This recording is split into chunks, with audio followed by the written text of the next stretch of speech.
News, Britain's news channel.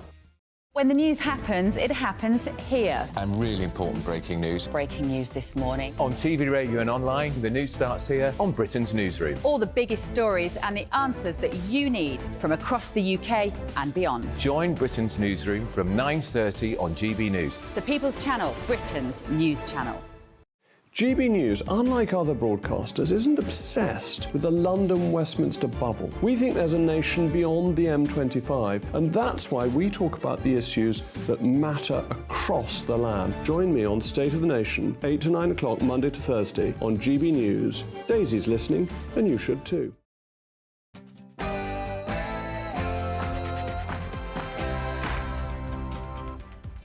Good afternoon, you're with GB News Live with me, Emily Carver, and Martin Dobney. Coming up this Thursday afternoon.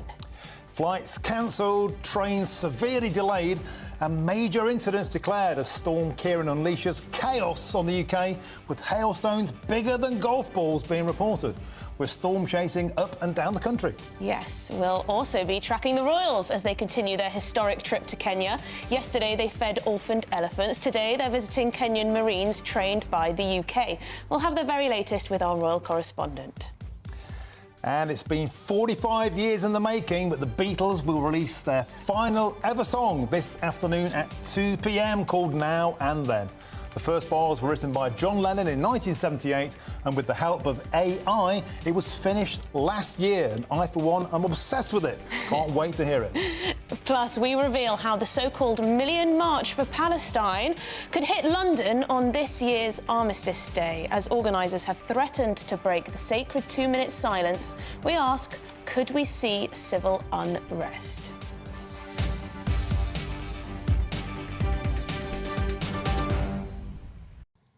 But before all of that, the Bank of England will make its decision on the base rate of interest in just a few moments' time. Yes, so joining us in the studios, GB News economic and business editor Liam Halligan with On the Money.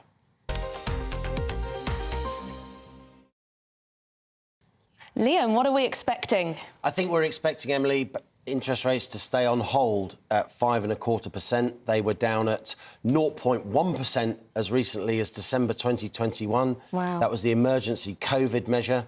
We've since had 14 successive interest rate rises. Last month, of course, the Bank of England did hold interest rates at 5.25%.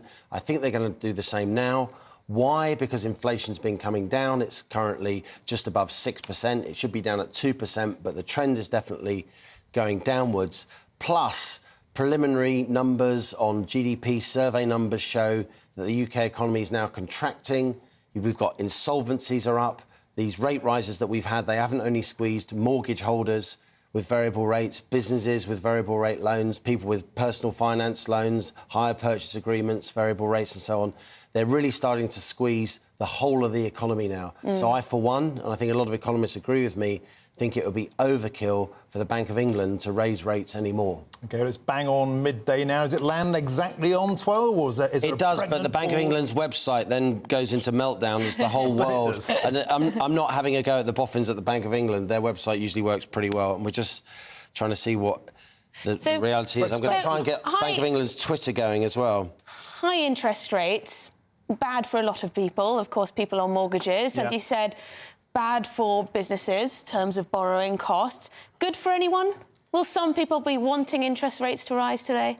Of course they will. Savers want interest rates to rise, and savers have had a really raw deal. We've had ultra-low interest rates since 2009-10 in the aftermath of the global financial crisis, the Lehman Brothers collapse. And then banks add insult to injury. They offer paltry rates of interest. They don't raise their interest rates when the Bank of England does. They wait months and months. And then on that interest that you earn from the banks, you get taxed. Yeah. So it's no wonder that Britain has sort of lost the savings habit, if you like. I'm just trying to get this in. We've just heard, actually, Liam, it has been held. You were correct. Mystic Liam, correct again. Called it again. Correct been again. held at 5.25. Doesn't surprise me that the Federal Reserve held interest rates last night. They have a range. They're 5.25 to 5.5, 5.25 to 5.5. We're still at 5.25. I do think now a lot of people will start saying, have interest rates now peaked? But if they have peaked, it's going to be a kind of tabletop mountain style sustained peak rather than the sort of alpine peaks where they're going to start coming down quite soon. Think it will hold for quite a while now? I think for at least a few months, interest rates will stay where they are until inflation approaches that 2% target, which is where inflation should be. And, of course, those who favour lower tax environments, the Institute of Economic Affairs, for example, they were recommending a cut in interest rates. And I know you've been saying the same, Liam, trying to get those green shoots of recovery going.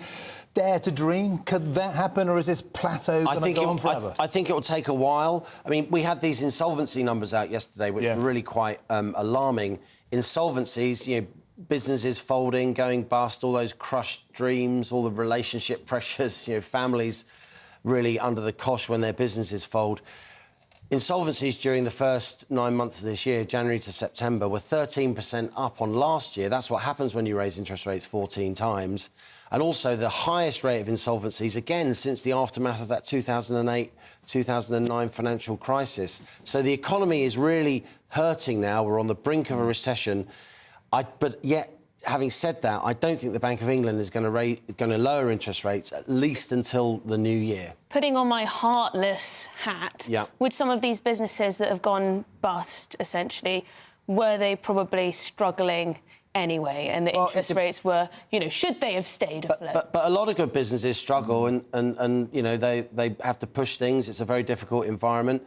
Look, is it a business's fault if they launch a business plan, they've got a great product, the cost of their finance goes up massively, and at the same time, the same interest rate rises mean consumers pull in their horns and don't want to spend any money? It doesn't mean that it's a bad idea. It just means that a business has been stymied by a very, very tough environment, and frankly by the Bank of England's failure to get on top of inflation sooner. And Liam, how do you think this government will be remembered in terms of its attitude towards small business? The Conservatives always been called the party of small business, yet we see corporation tax at crippling highs, allayed to the economic backdrop, we could say, of printing all that money, those billions during lockdowns, driven interest rates, driven inflation rates. Do you think the Tories will be remembered as a party that's failed small businesses? I must say, I've talked to lots of small businesses. I try and bring their views on to GB News. I really see this channel as the channel of small businesses rather than big businesses, which most broadcasters focus on.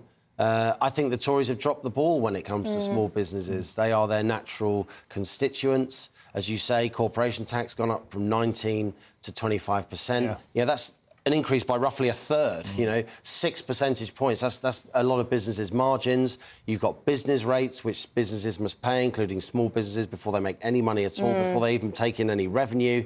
You've got more red tape, and you've had very, very high costs of finance. And small businesses, they find it really hard to negotiate their financial terms with banks because they haven't got much power. Banks aren't lending to small businesses the way they used to. They're not interested. You don't have local bank managers who know the character of local business leaders and whether or not they're worth backing. All that's gone out the window in recent years. So I do think the Conservatives should be doing a lot more for small businesses.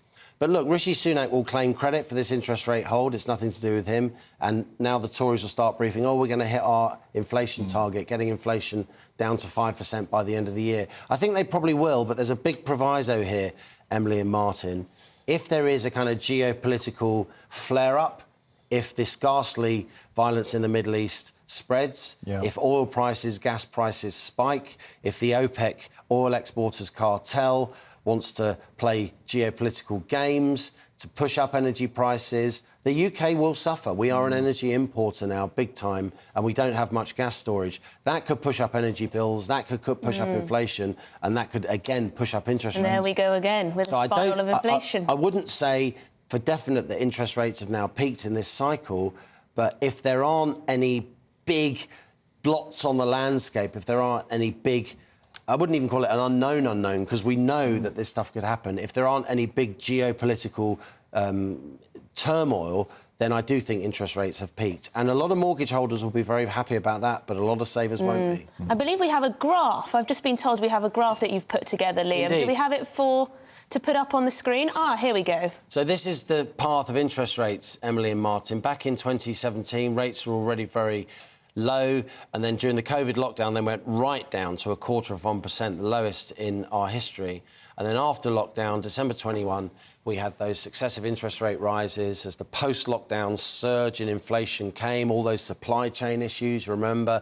And then you had another surge in inflation at the beginning of 2022 when Putin invaded Ukraine and energy prices went up. So we've had 14 successive interest rate rises, but they've been held today as they were held last month at 5.25%. And that is, you know, a normal rate of interest in my lifetime. It's just that younger people, with huge respect, Emily, are only used to interest rates being ultra low after the financial crisis. Is the cost of government borrowing impacted by this rate being at 5.25%? I know you wrote, following what the HSBC boss said about it being a tipping point, perhaps, in terms of the cost of servicing our debt. So the Bank of England doesn't set the rate at which the government borrows. Financial markets set that rate at which the government borrows.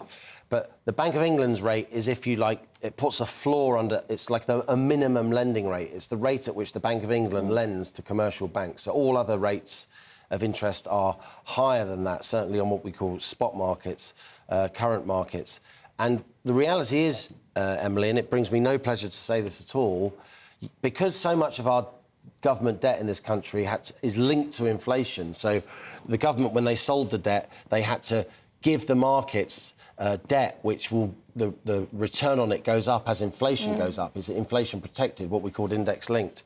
The payments on that debt escalate when inflation goes up, and of course inflation's been very high. So hang on to your hat, here's the number, and it really is an astonishing number. I think this number should be on the front of every newspaper every day, and the number is this.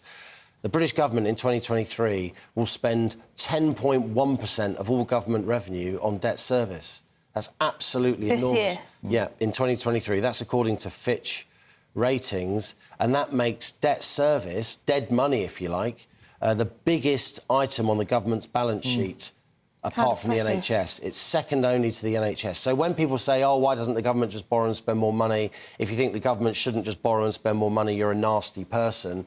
Well, how about the fact that we're spending 10% of all tax revenue on debt service already, and our children and grandchildren are going to have to ultimately repay that debt? Yeah, so Andrew Bailey, due to speak at 12:30, someone you haven't exactly showered with praise, has to be said, in the past. Also, Rachel Reeves is due to speak. In fact, here he is, look, waddling in.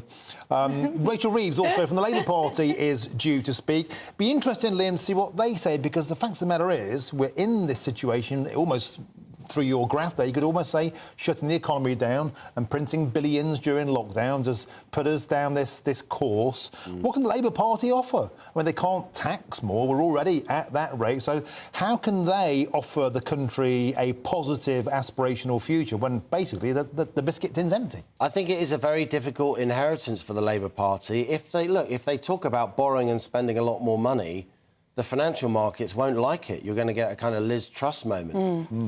And so Rachel Reeves has to be very, very steady and cautious about the idea of borrowing and spending more money. Now, a lot of people on the left of her party think the whole point of government is to borrow and spend more money. That's, you know, their ideological preference is for the state to get bigger. But with £2.6 trillion in debt already. And the tax burden at a 70-year high, it's going to be tough. So at the moment, this is a honeymoon period for Labour. The Tories are self-imploding. Labour are well ahead in the polls. Certainly, from my visits to the party conferences, the Labour Party conference was a lot more upbeat than the Conservative Party conference, and I thought the leader, Keir Starmer, gave a much better speech than the Prime Minister and Tory leader, Rishi Sunak.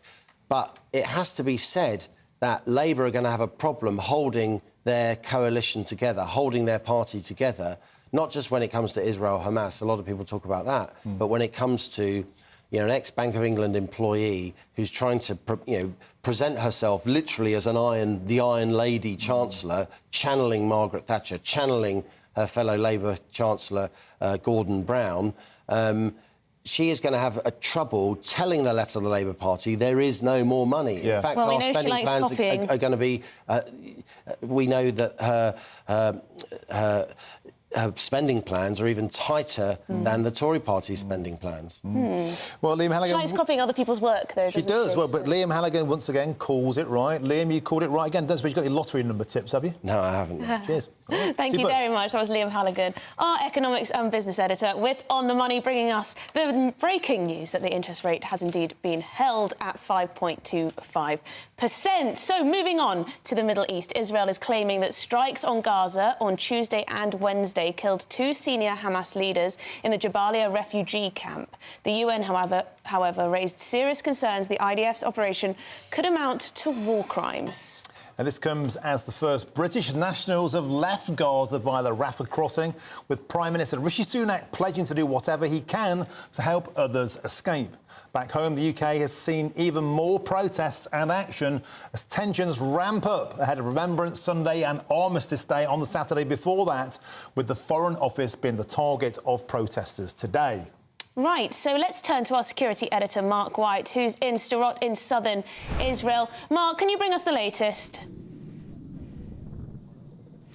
Yeah, the explosions here are constant, and we've just seen another target hit by the Israelis, an airstrike, we think, just a few minutes ago. We'll get Ben, our cameraman, to hopefully zoom in for you on that building where there is still some remnants of smoke that is coming up from that building in the distance.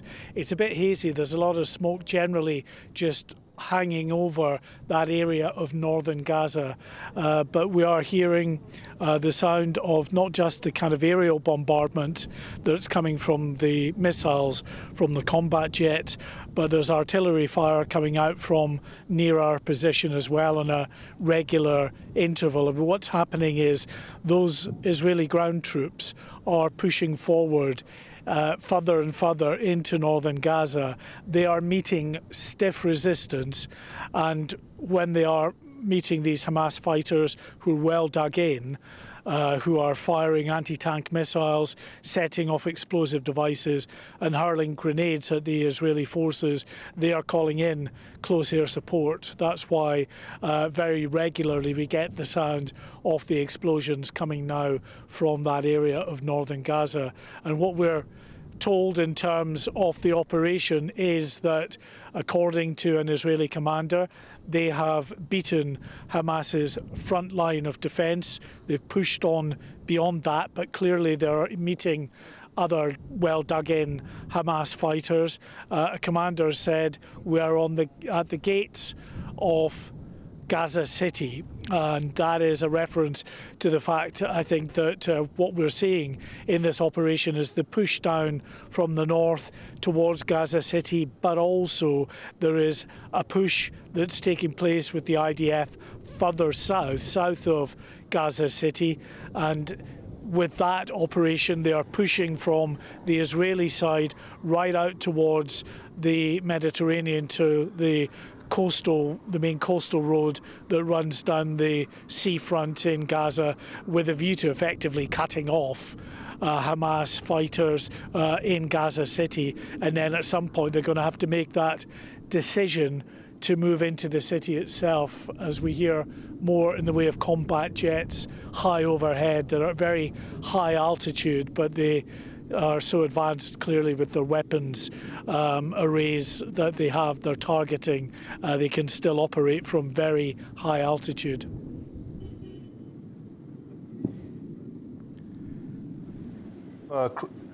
Yeah, Mark, the news today is the opening of the Rafah crosser, and of course James Cleverly and the Prime Minister both saying they will not stop until every last Brit is out of there. Mark, do we have any idea of how many British citizens there may be within Gaza, what types of people, and indeed could there be a risk, as we've seen previously, with any of them being captured by Hamas, used as political pawns or even hostages, or are they kind of friends of Gaza that will be allowed to make safe passage?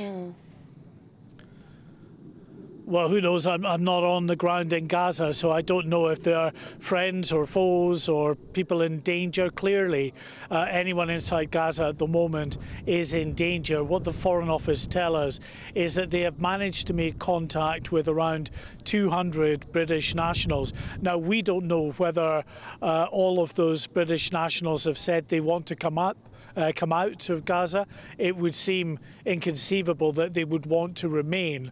So that's 200 that the Foreign Office have been able to make contact with. But there may well be other foreign nationals, British nationals and dual nationals still in Gaza that they haven't actually identified and made contact with. But you're right in terms of, being held hostage, not necessarily literally being held hostage like the 242 now confirmed hostages that were taken on the 7th of October, but being prevented perhaps by Hamas from leaving if they are in the north of Gaza. That is tantamount to being held hostage. We don't know what the situation is with regard to individuals and whether that might be the case in some instances, but it's a worry because the operation at the Rafah crossing into Egypt is very controlled. It is not allowing any more than about 500 people who are on a list. There's a new list each day with new names on it. But unless you're on that list, you're not getting out through that crossing. In addition to those that are being let out who are foreign nationals or dual nationals, there are some very severely injured Palestinians who are being let out by, they're picked up by ambulances and taken out. It was about 70, 75 or so that were taken out yesterday, and I think the hope is that some more of the severely injured Palestinians will be taken out through that crossing. And as I speak, we're just hearing what is fairly sustained machine gun fire just in the distance. I'm not sure if the mic would pick that up, to be honest. I will just give you a listen if you can just bear with me a second.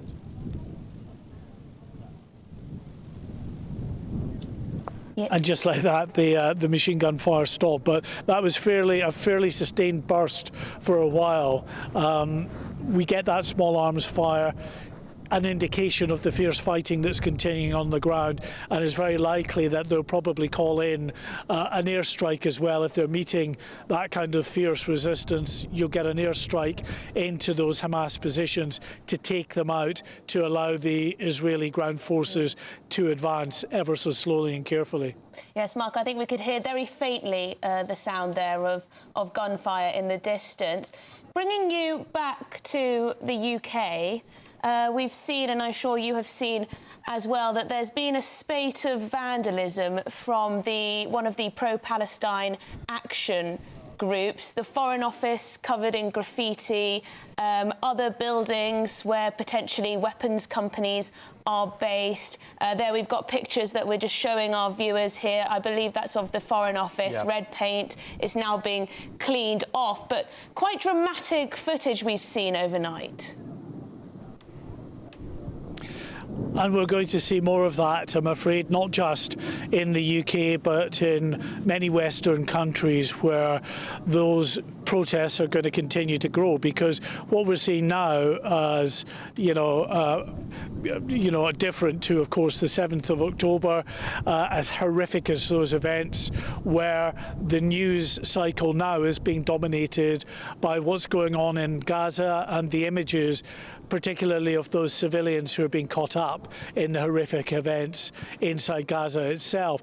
And that is triggering many people who are not just content to come out and protest and support the Palestinian people, but want more direct action. So what you're seeing at the moment is those very significant numbers of protesters now being assisted and supplemented by the activist groups.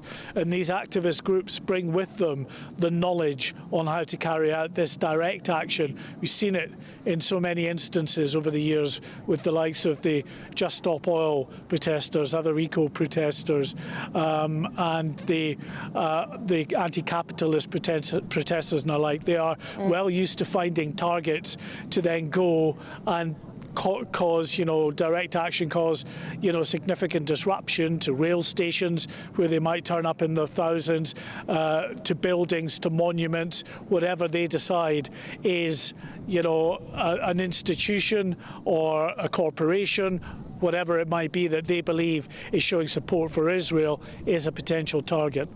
OK, Mark White, thank you for that update live from the Gaza border. And just an update on why that vandalism may be happening. It's the 106th anniversary today of the Balfour Declaration, when Britain formally acknowledged the Jewish people, a national home for the Jewish people within Palestine. So that may explain why today we're seeing this spate of vandalism. Hopefully we won't see much more. Yes, and it seems to be organised by a group called Action for Palestine, or at least they're rallying people and also showing what's happening on their social media feeds. But there you go. In just a moment, we're storm chasing as Kieran causes chaos across the UK. Don't go anywhere.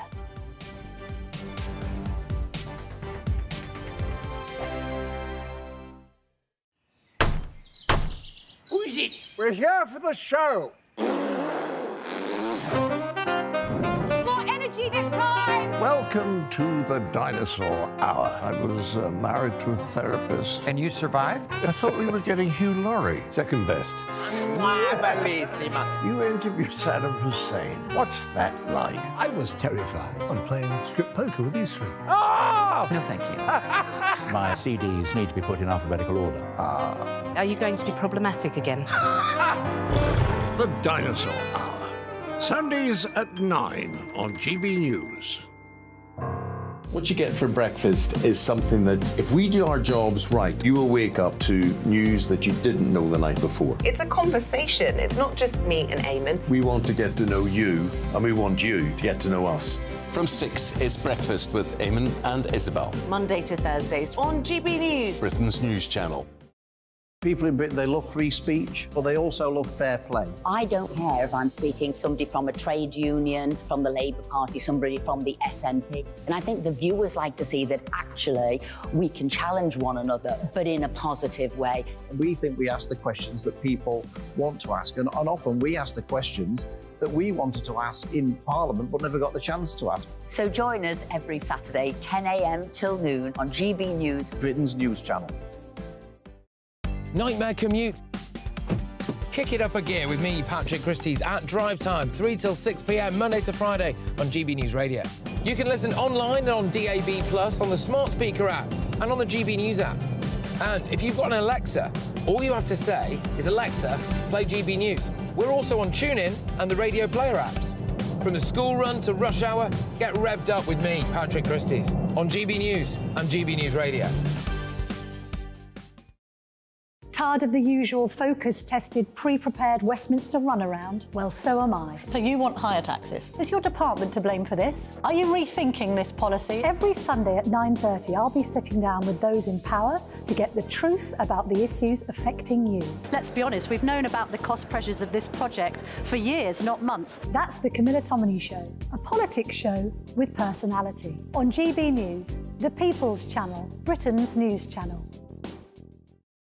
Now then, Lee Anderson here. Join me on GB News on my show, The Real World, every Friday at 7 p.m. I'm not eating bloody cat. Are you Delicious. mental? Open your mouth. OK, here comes a train. Reminds me of the scene in Singing in the Rain. Adam, is that a good one? Whoa! Join me at 7 on GB News, Britain's news channel. When the news happens, it happens here. And really important breaking news. Breaking news this morning. On TV, radio and online, the news starts here on Britain's Newsroom. All the biggest stories and the answers that you need from across the UK and beyond. Join Britain's Newsroom from 9:30 on GB News. The People's Channel, Britain's news channel. GB News, unlike other broadcasters, isn't obsessed with the London-Westminster bubble. We think there's a nation beyond the M25, and that's why we talk about the issues that matter across the land. Join me on State of the Nation, 8 to 9 o'clock, Monday to Thursday, on GB News. Daisy's listening, and you should too.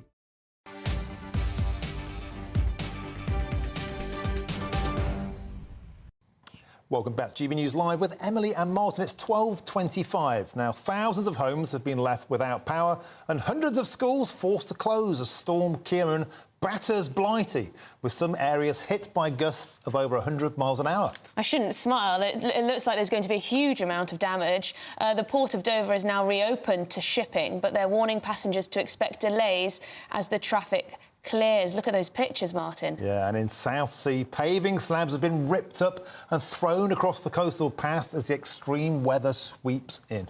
Well, our Northern Ireland reporter Doogie Beattie is in Portadown, and GB News South West of England reporter Jeff Moody is at Instow Beach in Devon for us.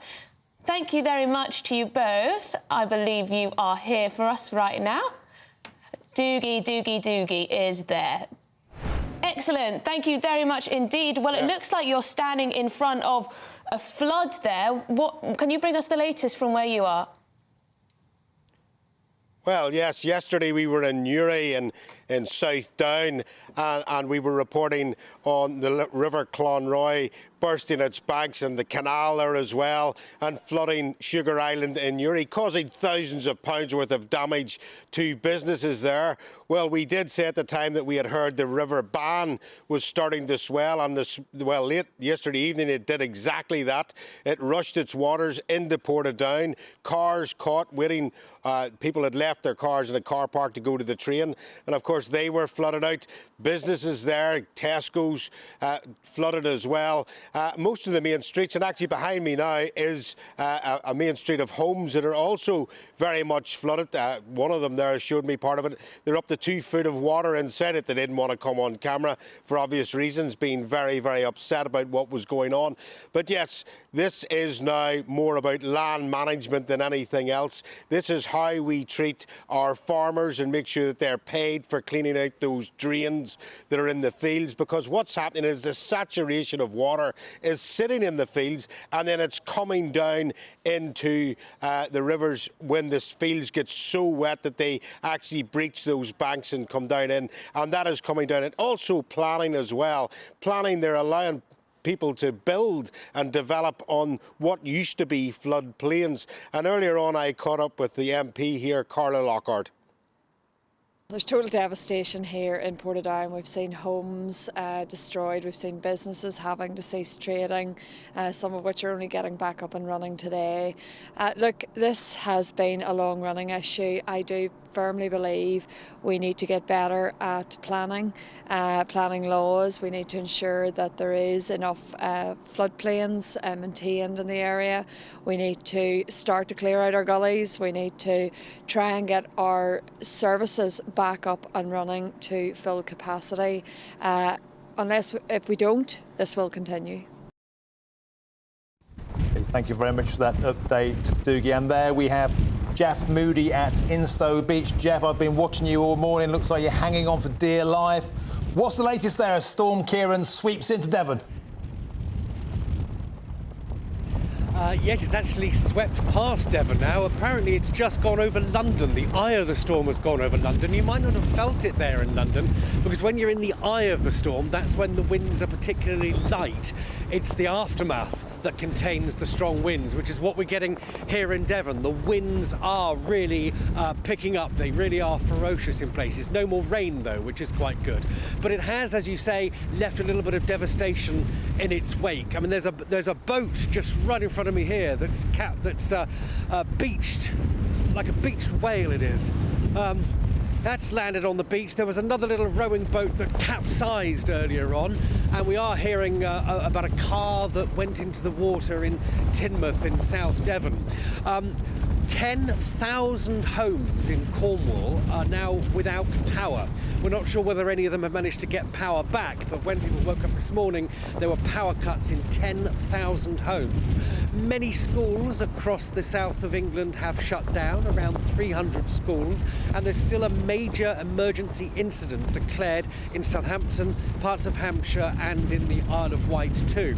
Well, the port of Dover did close this morning, but it's now reopened because the storm, you wouldn't believe it, but the storm is heading away from the south. It's heading up towards the East Midlands at the moment, and things are getting a little bit calmer behind. But it'll be a case now, as the winds begin to ease over the next few hours, of really looking and seeing what devastation it has caused, because it's bound to have caused a lot of damage to property, a lot of trees down as well. And the issue with trees at this time of the year is because they've still got their leaves on, and because there's a lot of water on the trees, because on the leaves, because it's been raining so hard for so many days, that means that the trees are very susceptible to falling in the wind and causing considerable damage. So the RAC is saying, you know, if you're out and about today, midday. Try and avoid coastal roads and try and avoid country roads too, because that's where the danger is. Thank you very much indeed, Jeff Moody at the beach there in Devon, and of course Doogie Beattie from Northern Ireland.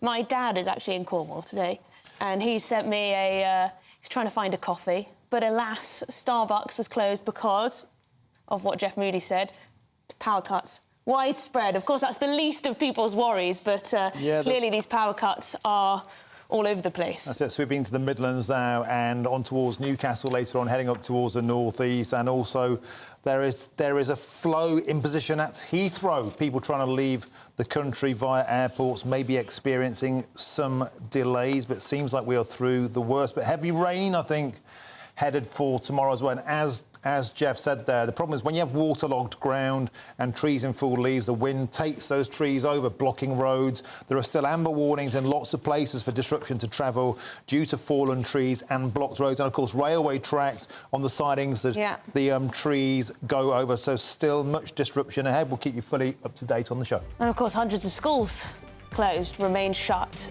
but we are live as the second day of the AI Summit gets underway. These are the latest pictures from this afternoon. There's Rishi Sunak, and who's that next to him? That's Kamala Harris, It is that's indeed. Giorgia Meloni, and that's my old friend Ursula von der Leyen from the EU on the front row. Best friends. Yes. But can Rishi Sunak show genuine leadership when it comes to this new technology? All of that after your latest headlines with Rhiannon.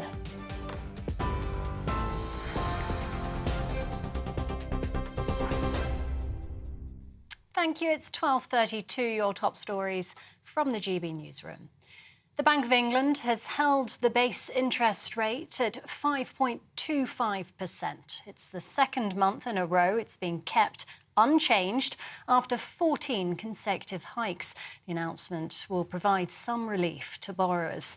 However, the bank has downgraded its forecast for economic growth, saying inflation could stay higher for longer. Hailstones as big as golf balls have battered parts of England as Storm Ciarán brings gusts of more than 100 miles per hour. A major incident was declared in Hampshire and the Isle of Wight, while flood warnings are still in place along the south coast. Southern Rail and South Eastern have issued travel warnings advising commuters to work from home wherever possible. And a building in London has been covered in red paint. A person still on the roof in an apparent protest related to the conflict in Gaza. Messages about the war have been painted on the building where Weapons Firm Leonardo's based, with the entrance splattered in red paint. One man's in police custody on suspicion of criminal damage. Officers are still at the scene.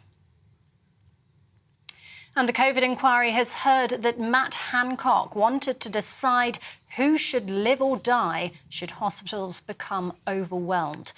Lord Simon Stevens, who is chief executive of NHS England at the time, said he discouraged the former health secretary's plan, preferring to leave such decisions to the medical profession. The inquiry continues. And you can get more on all of those stories by visiting our website, gbnews.com.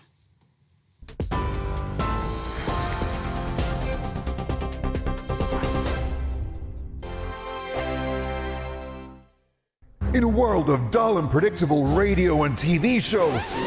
Oh, hi. On Mark Dolan tonight, we've got big guests. We drill into the big stories of the day. The show adds up to a brilliant listening and viewing experience. Mark Dolan Tonight is the most entertaining current affairs show ever, and that's a fact.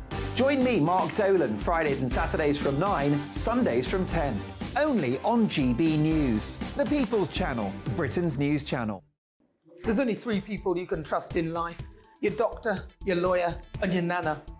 I'm not sure. So join me, Nana Aquare, at 3 p.m. every Saturday and Sunday, where we discuss the biggest topics of the weekend. Be ready for battle. Could you be quiet? What is this? It's my new teeth. It's your new teeth. I don't bite. Well, not without a good reason. Always honest, always fun. Every weekend at 3 p.m. on GB News, the People's Channel, Britain's news channel.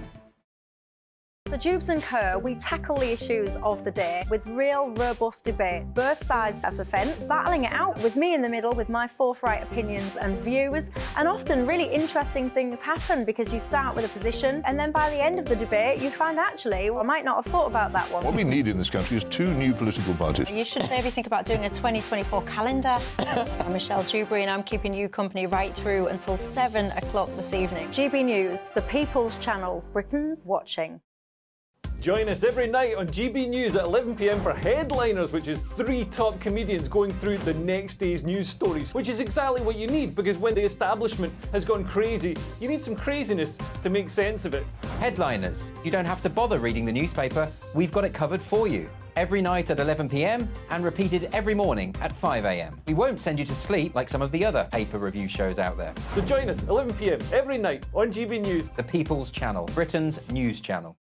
GB News, unlike other broadcasters, isn't obsessed with the London-Westminster bubble. We think there's a nation beyond the M25, and that's why we talk about the issues that matter across the land. Join me on State of the Nation, 8 to 9 o'clock, Monday to Thursday, on GB News. Daisy's listening, and you should too. Every Sunday from 11, join Michael Portillo. There will be topical discussion, looking at the week before and the week to come. So kick back and relax at 11 a.m. on Sundays on GB News with me, Michael Portillo. GB News, the People's Channel, Britain's news channel. I'm Andrew Doyle.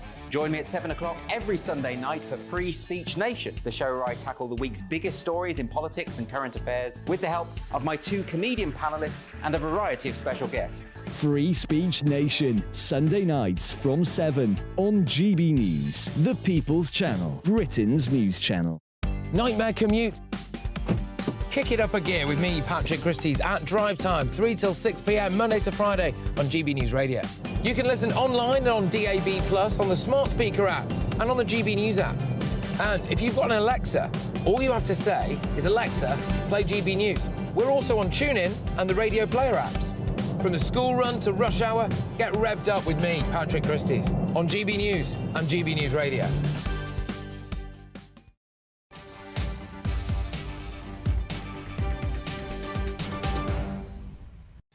Welcome back to GB News Live with Emily and Martin. It's 12:38. Now, the second day of the AI Summit gets underway as tech leaders, politicians and business owners monitor developing technology and look to attract new business investment. Yes, so earlier Rishi Sunak met with the President of the European Commission there, Ursula von der Leyen, pointing out the importance of assessing the risks of AI without being too alarmist.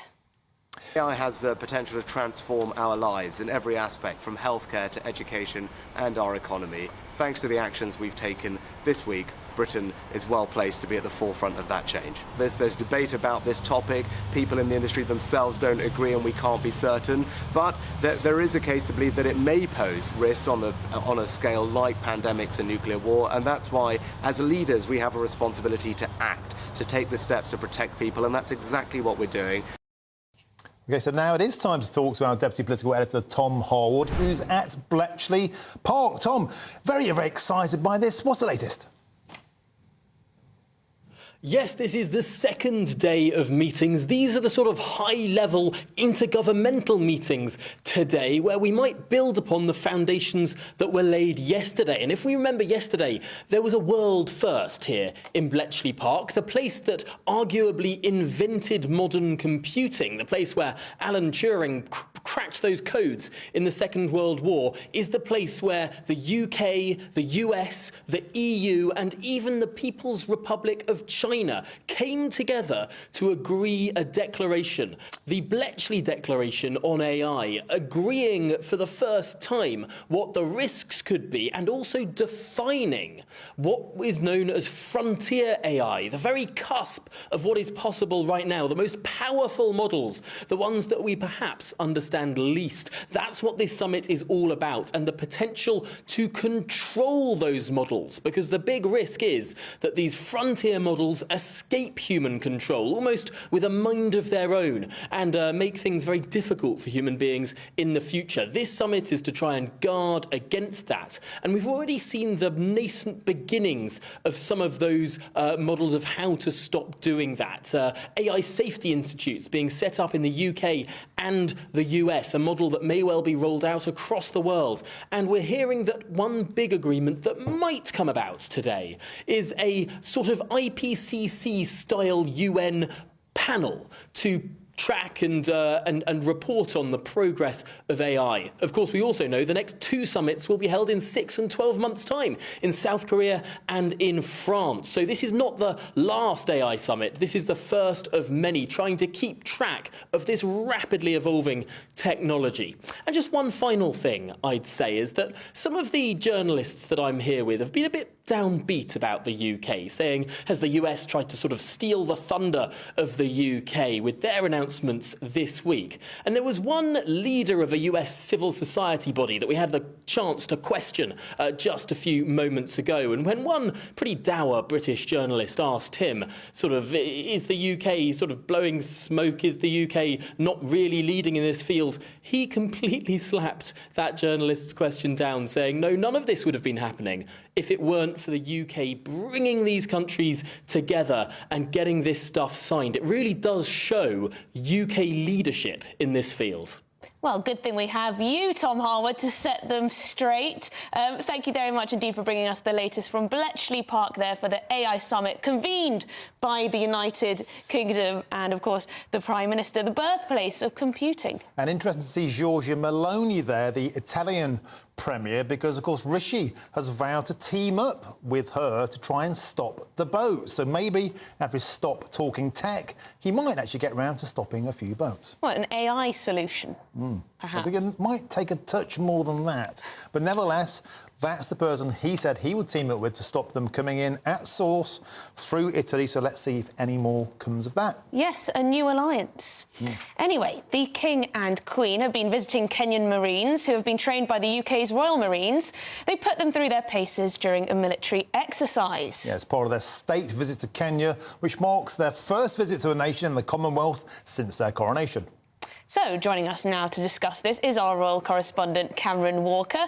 Cameron, can you give us an update on what's been happening today? Yeah, I mean, it was a pretty impressive display from those Kenyan fighting forces, trained, I might add, by British Royal Marines. The King himself is Captain General of the Royal Marines, and actually, back in the 1970s, trained himself with them. We can just see pictures here, if you're watching on television, of these Kenyan forces who one day, it's hoped, will be Kenyan special forces trained by both Britain and the United States to be able to fight terrorist groups such as Al-Shabaab in the region. So this is happening in Mombasa in Kenya, and the King and Queen were watching from a stage as this mock beach landing was taking place following a ceremonial welcome alongside the President of Kenya and the First Lady. It's all about beaches today, because not only have they been watching military displays and exercises, the King has also been at Nyali Beach, which is just down the road from that beach you're seeing on your screens, to hear about marine conservation and the work young people in particular are doing to clean up the beaches,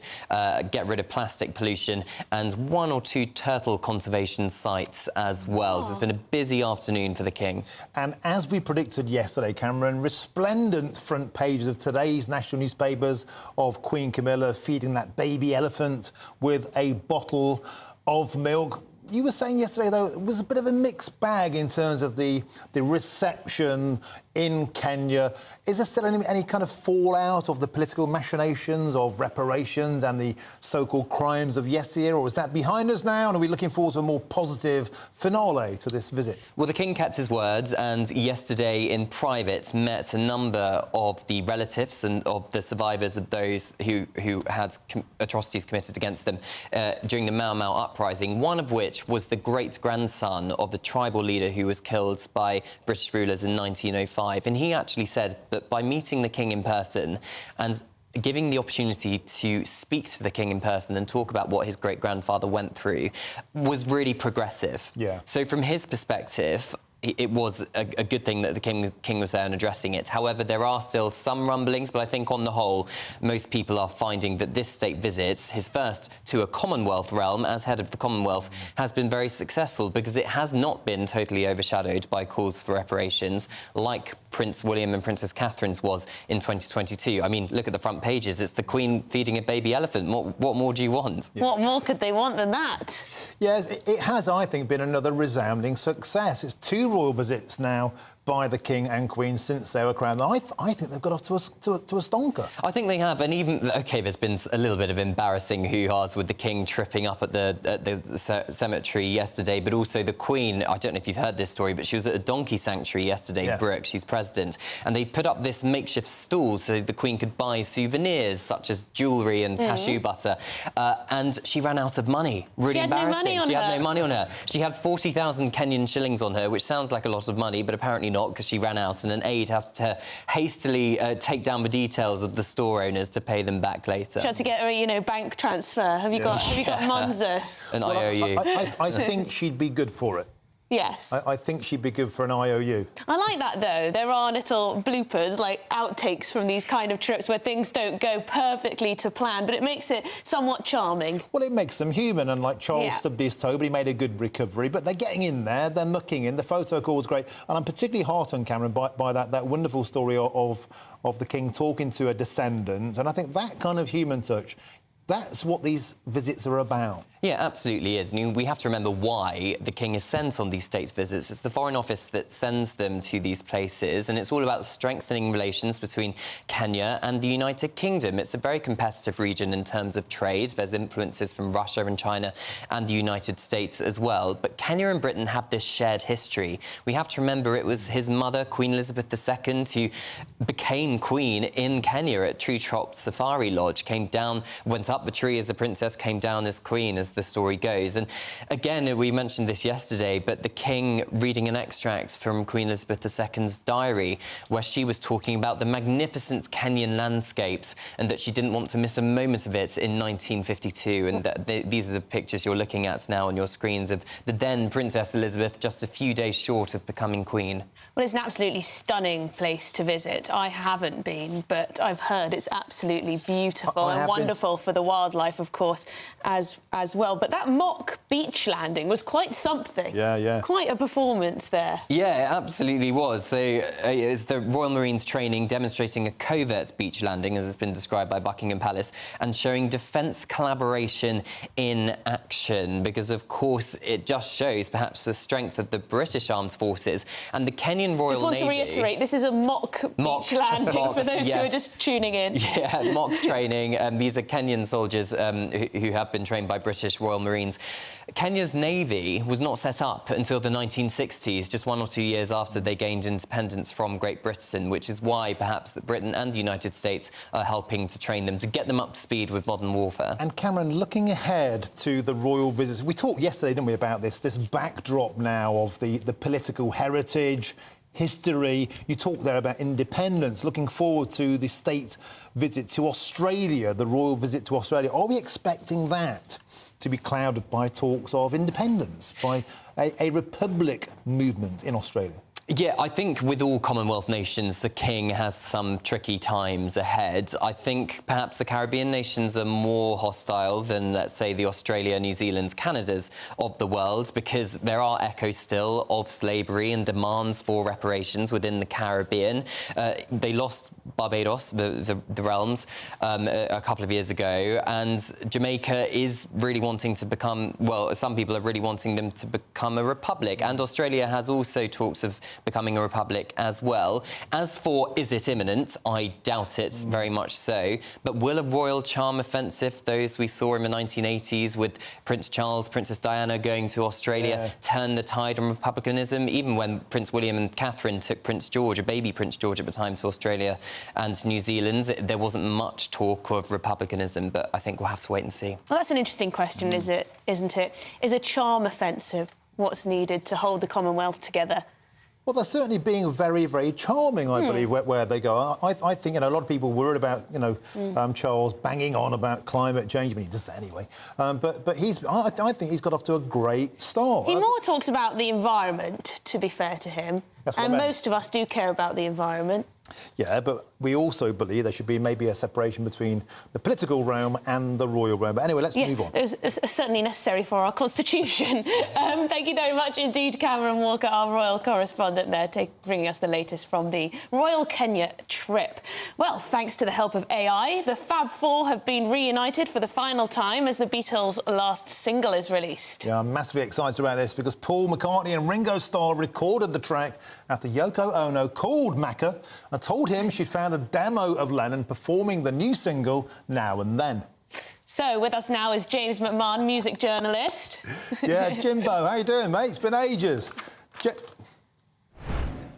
How you doing, mate? Listen, I'm really, really excited about this. The technology around it, extracting John's voice from that demo, the Free as a Bird demo, using the software from the Peter Jackson movie. This is a huge, huge event, and that's because it probably will be the last ever Beatles track, won't it? Yeah, I really think this will be it.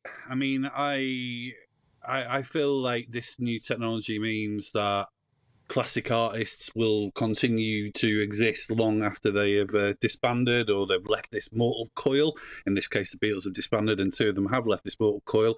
But I think with the Beatles, there's been so much romance about this release. It doesn't feel like a cash grab. It feels like something momentous. And I think this will be it. I think there's been a lot of love and a lot of care that's gone into making this feel very special. And, of course, those vocals extracted, fresh tracks laid down by Macca on the bass and Ringo on the drums, and I believe some guitars that George Harrison laid down before he departed. Mixed together, we have something fresh. A big question for you, James. Do we know if there's going to be a video for this? Because the Free as a Bird video, I think, is just majestic. The way they spliced in archive footage and put it all together. Can we expect to see AI even used in that? Any leaks on that front? 'Cause as you can tell, I'm quite excited. Yeah, no, well, like I say, riffing on what I just said about the care and the attention that's gone into the release, it feels like the gang, everyone in the gang that can be here are all here. Sean Lennon, John's youngest son has got a part to play in the video. Wetter, Peter Jackson's lent all of his technical know-how. There's footage in there of Pete Best, some of the earliest Beatles footage anyone's ever seen.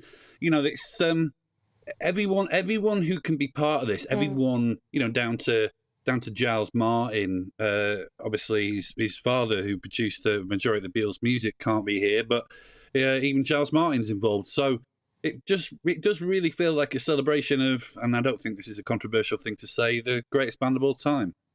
James, just one question, not to put a downer on things. I know Martin and yourself are excited about this new record, but there are some people in the industry who aren't so pleased about the use of artificial intelligence in music. There are some problems, aren't there, down the road, perhaps?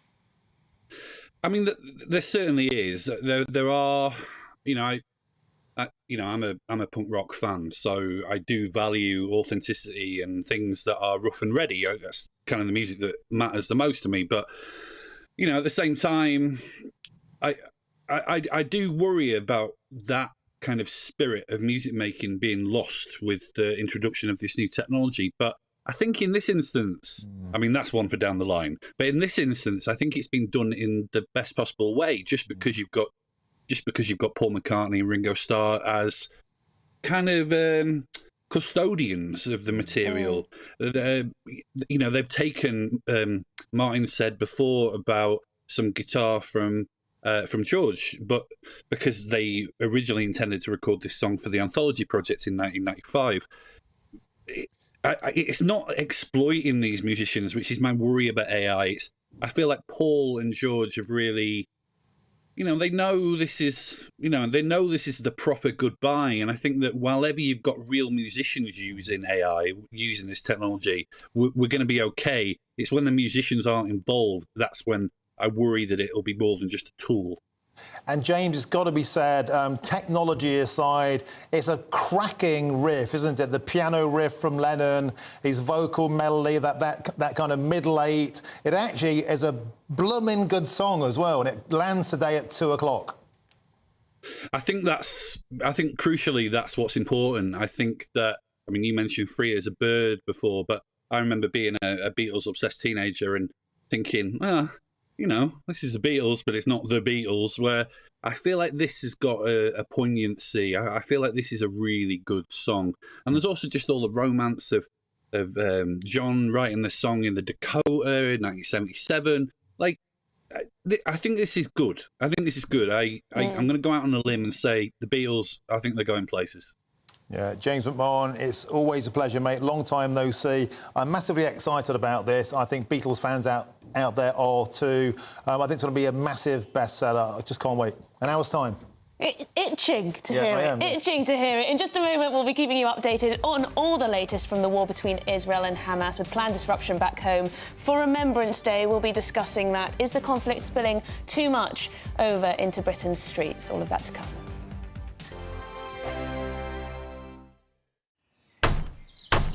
Who is it? We're here for the show. More energy this time! Welcome to the Dinosaur Hour. I was married to a therapist. And you survived? I thought we were getting Hugh Laurie. Second best. You interviewed Saddam Hussein. What's that like? I was terrified. I'm playing strip poker with you three. Oh! No, thank you. My CDs need to be put in alphabetical order. Are you going to be problematic again? The Dinosaur Hour. Sundays at 9 on GB News. What you get for breakfast is something that, if we do our jobs right, you will wake up to news that you didn't know the night before. It's a conversation. It's not just me and Eamon. We want to get to know you, and we want you to get to know us. From 6, it's Breakfast with Eamon and Isabel. Monday to Thursdays on GB News. Britain's news channel. People in Britain, they love free speech, but they also love fair play. I don't care if I'm speaking somebody from a trade union, from the Labour Party, somebody from the SNP. And I think the viewers like to see that actually we can challenge one another, but in a positive way. We think we ask the questions that people want to ask, and often we ask the questions that we wanted to ask in Parliament but never got the chance to ask. So join us every Saturday, 10 a.m. till noon on GB News, Britain's news channel. Nightmare commute. Kick it up a gear with me, Patrick Christie's, at drive time, 3 till 6 p.m, Monday to Friday on GB News Radio. You can listen online and on DAB+, on the smart speaker app and on the GB News app. And if you've got an Alexa, all you have to say is, Alexa, play GB News. We're also on TuneIn and the Radio Player apps. From the school run to rush hour, get revved up with me, Patrick Christie's, on GB News and GB News Radio. Tired of the usual focus-tested, pre-prepared Westminster runaround? Well, so am I. So you want higher taxes? Is your department to blame for this? Are you rethinking this policy? Every Sunday at 9:30, I'll be sitting down with those in power to get the truth about the issues affecting you. Let's be honest, we've known about the cost pressures of this project for years, not months. That's the Camilla Tominey Show, a politics show with personality. On GB News, the People's Channel, Britain's news channel. Now then, Lee Anderson here. Join me on GB News on my show, The Real World, every Friday at 7 p.m. I'm not eating bloody cat. Are you Delicious. mental? Open your mouth. OK, here comes a train. Reminds me of the scene in Singing in the Rain. Adam, is that a good one? Whoa! Join me at 7 on GB News, Britain's news channel. When the news happens, it happens here. And really important breaking news. Breaking news this morning. On TV, radio and online, the news starts here on Britain's Newsroom. All the biggest stories and the answers that you need from across the UK and beyond. Join Britain's Newsroom from 9:30 on GB News. The People's Channel, Britain's news channel. GB News, unlike other broadcasters, isn't obsessed with the London-Westminster bubble. We think there's a nation beyond the M25, and that's why we talk about the issues that matter across the land. Join me on State of the Nation, 8 to 9 o'clock, Monday to Thursday, on GB News. Daisy's listening, and you should too.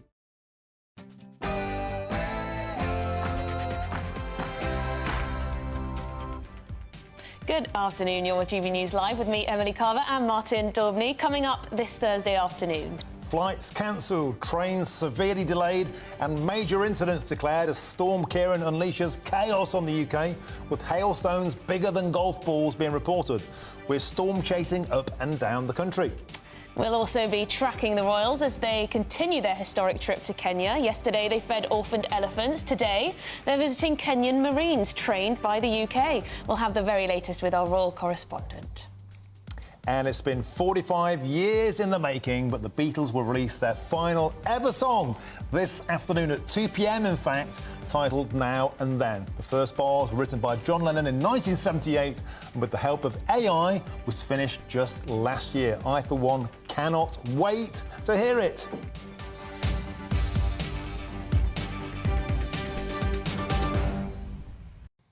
Plus, we reveal how the so-called Million March for Palestine may hit London on this year's Armistice Day. As organisers have threatened to break the sacred 2-minute silence, we're going to ask, will we see civil unrest? Before all of that, it is your headlines with Rhiannon.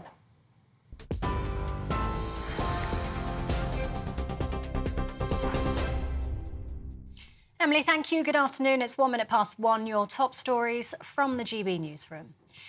A major incident's been declared in Hampshire and the Isle of Wight as Storm Ciarán batters parts of England. Flood warnings are in place along the south coast, with strong winds expected to reach up to 80 miles per hour. Southern Rail and South Eastern have strongly advised commuters not to travel today and to work from home wherever possible, while hundreds of schools across the south remain closed. A red wind warning is in place in the Channel Islands, with winds of up to 100 miles per hour. Guernsey resident Jess Morgan told GB News people on the island have been panic buying.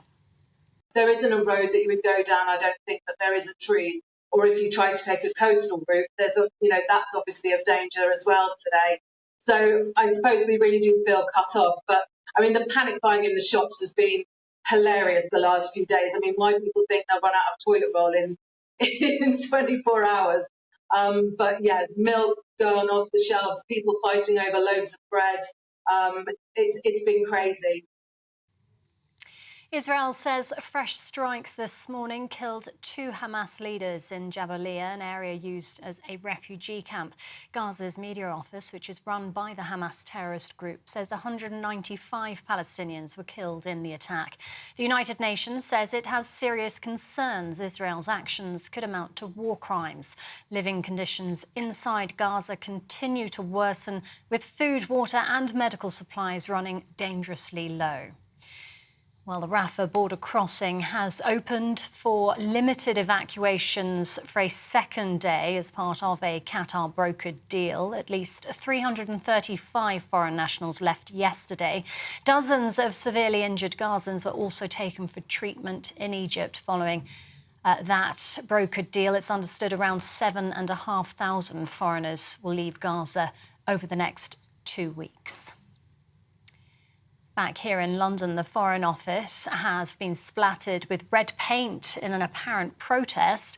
Another building in the Piccadilly area was also targeted, with someone making it onto the roof in a protest related to the ongoing conflict in Gaza. Messages about the war have been painted onto the building where weapons firm Leonardo's is based.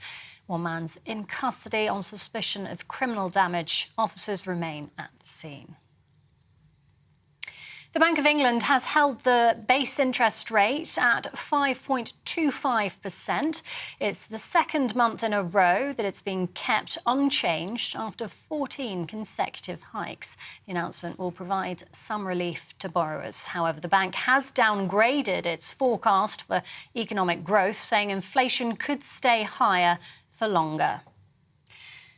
The COVID inquiry has heard that Matt Hancock wanted to decide who should live or die should hospitals become overwhelmed. Lord Simon Stevens, who is Chief Executive of NHS England at the time, said he discouraged the former Health Secretary's plan, preferring to leave such decisions to the medical profession. The inquiry continues. The Prime Minister has played down concerns of a Terminator-style rise of the machines on the second day of the AI Safety Summit. Rishi Sunak struck a more optimistic tone at Bletchley Park today, saying it's important to assess the risks, but without being too alarmist. AI has the potential to transform our lives in every aspect, from healthcare to education and our economy. Thanks to the actions we've taken this week, Britain is well placed to be at the forefront of that change. There's debate about this topic. People in the industry themselves don't agree and we can't be certain. But there is a case to believe that it may pose risks on a scale like pandemics and nuclear war. And that's why, as leaders, we have a responsibility to act, to take the steps to protect people. And that's exactly what we're doing. Well, the Prime Minister also sat down with United Nations Secretary-General Antonio Guterres at the summit. The pair met to discuss the situation in Gaza and UK-UN cooperation on aid there. Rishi Sunak has also met with European Commission President Ursula von der Leyen and Italy's Giorgia Meloni, tackling illegal immigration on the agenda there too. And the King and Queen have been watching Marines in Kenya, trained by the UK's Royal Marines as part of their 4-day state visit. The troops staged a covert beach landing at a naval base in the coastal city of Mombasa. Kenya's President and First Lady joined their Majesties ahead of a ceremonial welcome. It's their first visit to a Commonwealth country since the King took to the throne. This is GB News across the UK on TV, in your car on digital radio and on your smart speaker by saying play GB News. Now it's back over to Martin and Emily.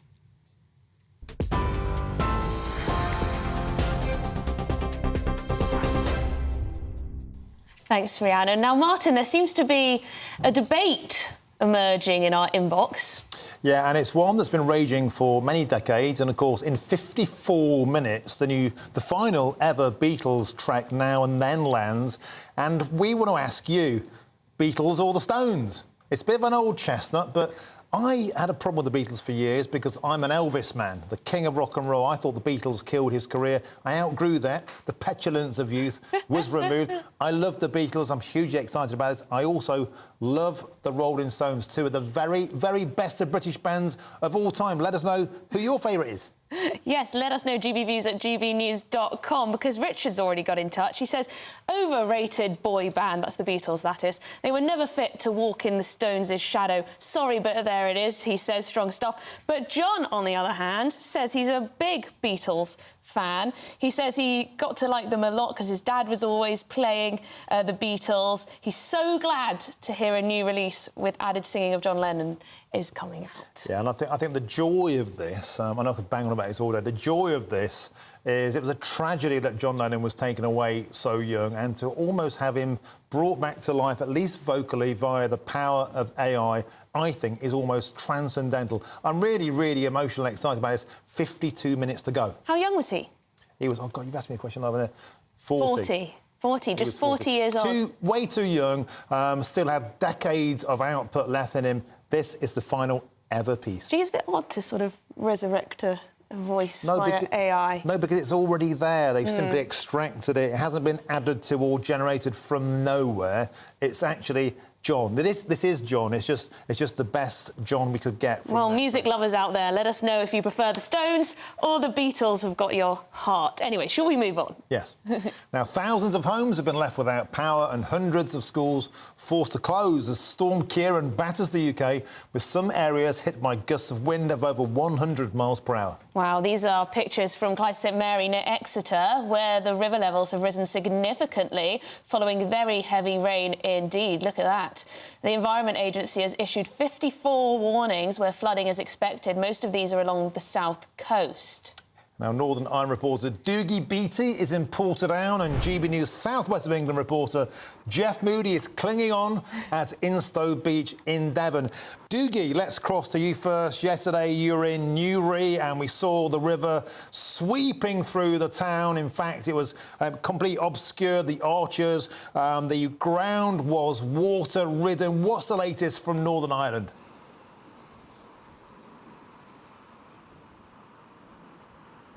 Well, it's exactly the same here in Portadown. Where I'm standing now, over one shoulder is the River Bann, and over the other shoulder is the picnic tables where, well, ground is meant to be. And of course, it's not there, it's flooded out. And that's because these rivers, and it's all really about land maintenance now, and how we actually maintain the shucks, the drains, if you like, that run off the farmland into these rivers. I mean, in Downpatrick at the minute, we're just hearing that Market Street is heavily flooded and the water can't get away because of the tributaries to the Coyle River are at a very high level. Now, that brings in some questions, but it also brings in questions of planning. Where are local councils, and this just isn't in Northern Ireland, it's the whole way through the UK, are councils talking to one another? Because these rivers run through many different council areas, and where councils in one area see fit to let building happen on a floodplain, well, of course, it then swells somewhere else and comes out somewhere else. And earlier on, I spoke with Carla Lockhart to find out what her thinking was.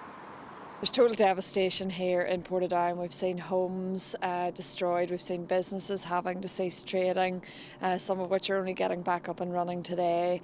Look, this has been a long-running issue. I do firmly believe we need to get better at planning laws. We need to ensure that there is enough floodplains maintained in the area. We need to start to clear out our gullies. We need to try and get our services back up and running to full capacity. If we don't, this will continue. Well, Jeff, shall we turn to you now? The wind is still quite strong, it appears, although your hood has come down, so it can't be raining too hard. Is that boat still beached like a whale? It is still beached like a whale, yes it is indeed. The storm has passed, to be fair. It's actually passed over London fairly recently. You might not have noticed that because when you're in the eye of the storm, apparently that's when the winds are very light. It's after the storm that the ferocious winds come, and the winds certainly haven't let up here all day. It's as windy as it was first thing in the morning, just without the rain. There are still 300 schools that have closed for the day. 10,000 homes in Cornwall without power. But the issue now, as the storm begins to head up towards the West Midlands, it is petering out a little bit. The Port of Dover is back in operation, so things are definitely calming down. But the issue now is these flood warnings. As you say, 54 flood warnings. And the issue is high tide. When it gets to high tide tonight, that's when we're not sure how many floods there will be. That's when things could get quite serious. So the warning's still in place from the RAC. Try not to travel unless you have to. Try to avoid coastal roads. Try to avoid rural roads where there's a real risk of trees coming down. And as the storm begins to fade and pass from the south of England, it's now a case of the clean-up operation. Keeping an eye on those flood warnings tonight, making sure that you've got sandbags, that you're as prepared as you can be for any flooding later on tonight. And then tomorrow, the clean-up operation begins. OK, Doogie Beattie in Northern Ireland and Jeff Moody there in Stowe Beach in Devon. Thanks for the latest update. Hang on in there, boys. We're going to be coming back to you throughout the show. Now, Cornwall-based lawyer David Hay joins us now from Penzance. David, always a pleasure to see you on the show. You're normally here talking about immigration law, of course, but we understand you're something of a part-time storm chaser. What have you been seeing in Penzance? Yeah, no, yeah, I think good afternoon, both of you. It's nice not to talk about something about asylum seekers for once. Yeah, last night, we're down in Cornwall, obviously, we're a few miles off Land's End, so the start or the beginning of England, whichever way you look at it. And we got the storm first, and I put some pictures on the internet, which seems to have gone absolutely everywhere. I think I'm showing them now. And it was really quite frightening. I mean, it's the worst storm down here that I've seen for about 10 years. I live on the promenade, and the waves were coming and hitting the window of the office, where I live, which is probably 70, 80 feet. I mean, not really forceful, but there was definitely, I'm looking now at lots of seaweed on my window. So wow. It's pretty disastrous all evening, and it got very, very bad with the wind. And then this morning, there was a lot of damage and destruction around, and trees down, etc. So we were badly hit. And it's still a bit choppy now. David, are you particularly interested in storms then? Is this one of your hobbies? Not really, Emily. I think, that when you live in Cornwall, I mean, it's one of the nice, usually one of the nice things to go and look at. Go as long as it's safe to go and watch. Nice summer with the beaches, and in the winter you get the storms. But when you live literally like I do on the beach, essentially, it's something you kind of have to notice. I mean, it killed all my plants. Last night with the salt spray, so not particularly interested, but it's always wonder to watch, I think. You've got power, at least, David. That's right. Yeah, I have, but about 8,000 haven't. My parents, who live further inland in Cornwall, they lost power last night. So it's pretty bad down here. I mean, the local councils told people to stay at home, and I don't think they were overreacting. And interesting, that train line along your coast there is the most expensive train line in all of the UK to maintain because of these ferocious storms that batter in. David, are you seeing these things more often, would you say, now than you've lived there for 10 years? Are they more frequent than before? I mean, I think so, but then, I've lived down here since I was a teenager, but in that period of time, from my memory, and global warming, whatever you want to discuss about, but the storms do seem to be getting worse. Harbours are being broken. And one thing that you're definitely noticing is when you get these storms, you do see an awful lot of things like plastic being washed up afterwards and the debris. And then, something, when I'm one of these crazy people that goes and swims at 6 a.m. in the morning in the sea, and we have all these sewage warnings, because obviously once there's bad storms and lots of rain, the local water companies put sewage out and treat it into the sea. So you're seeing kind of things like that as well. But I think that it is getting worse, but what that's in relation to, I don't know. OK, David, we're going to leave it there. No doubt we'll have you back on sooner or later talking about the small boats, and maybe, the weather may have impacted upon that. David Hay, fantastic. Always a pleasure. It's nice talking to David about something a little bit different. It's usually the small boats. It's usually the legalities of deportation. Yeah, usually... But it has to be said, David is a very, very fair voice on this issue. He's a human rights lawyer, but he gets both sides of the debate. Look at it, he didn't get swept away. He didn't get swept away. And great shots he had there for us. Yeah. Very imposing. So, Israel is claiming to have killed 2 senior Hamas leaders in strikes on the Jabalia refugee camp in Gaza. The UN, however, raised serious concerns that the IDF's operation could amount to war crimes after targeting the civilian heavy area. And this comes as the first British nationals have left Gaza via the Rafah crossing, with Prime Minister Rishi Sunak pledging to do whatever he can to help others escape. Back home, the UK has seen even more protests and action as tensions ramp up ahead of Remembrance Sunday and Armistice Day the day before that, with the Foreign Office today being targeted by protesters. So let's turn to our security editor, Mark White, who's in Sderot in southern Israel by the Gaza border there. Mark, can we get some clarity, if you have it, on what happened with this alleged bombing of a refugee camp? Because there seems to be mixed reports depending on where you look, what you read and what you see. Well, what the Israelis say is that they targeted a legitimate Hamas target, a compound that was being used, a building where Hamas senior commander and fellow Hamas terrorists were holed up, who were firing at Israeli forces. Not just that, but there was in that area tunnel systems and weapon storage dumps, as well as command and control. But when they ordered in an airstrike to take out that building or to strike those Hamas terrorists in that building collapsed as a part of that airstrike. But they said because of the tunnel systems below this building, it created a very significant hole that building and other surrounding buildings fell into. And of course, because there is this situation in Gaza where many hundreds of thousands of people have decided not to leave Gaza, either willingly because they don't want to cede ground to the Israelis. They fear that there will be a permanent displacement and their expulsion from Gaza, and they won't be allowed back in. Others, according to the Israelis, are being prevented from moving out of Gaza by Hamas, and there are others who are just not fit in a physical condition to be able to leave the area. So whatever the reasons why people are not leaving, there are hundreds of thousands of people in northern Gaza still. and Hamas is accused of using these civilians as human shields. And as such, when you get a strike on a Hamas target, it's inevitable, sadly, that there are civilians in that area as well. And when you've got the added complication of a tunnel system underneath a building, which is collapsing and then bringing other buildings in the area to collapse as well, to fall into this huge hole that's been created by the airstrike, then clearly there was a very significant number of civilian casualties. Collateral damage, the Israelis call them, a war crime. Of course, others who are critical of what Israel is doing and prosecuting this war describe what has happened as. It will have to be decided in the fullness of time. The United Nations has voiced very significant concern about what is happening, not just in Jabalia, but throughout Gaza as Israel continues to push forward with its military campaign on the ground. And Mark, the front pages of the newspapers in Britain very much dominated by the fact that Rafah crossing is opening today and those British people inside Gaza will be allowed out. Do we have an indication of the numbers of British citizens who are in Gaza, what types of people they are, and when they may be allowed to leave?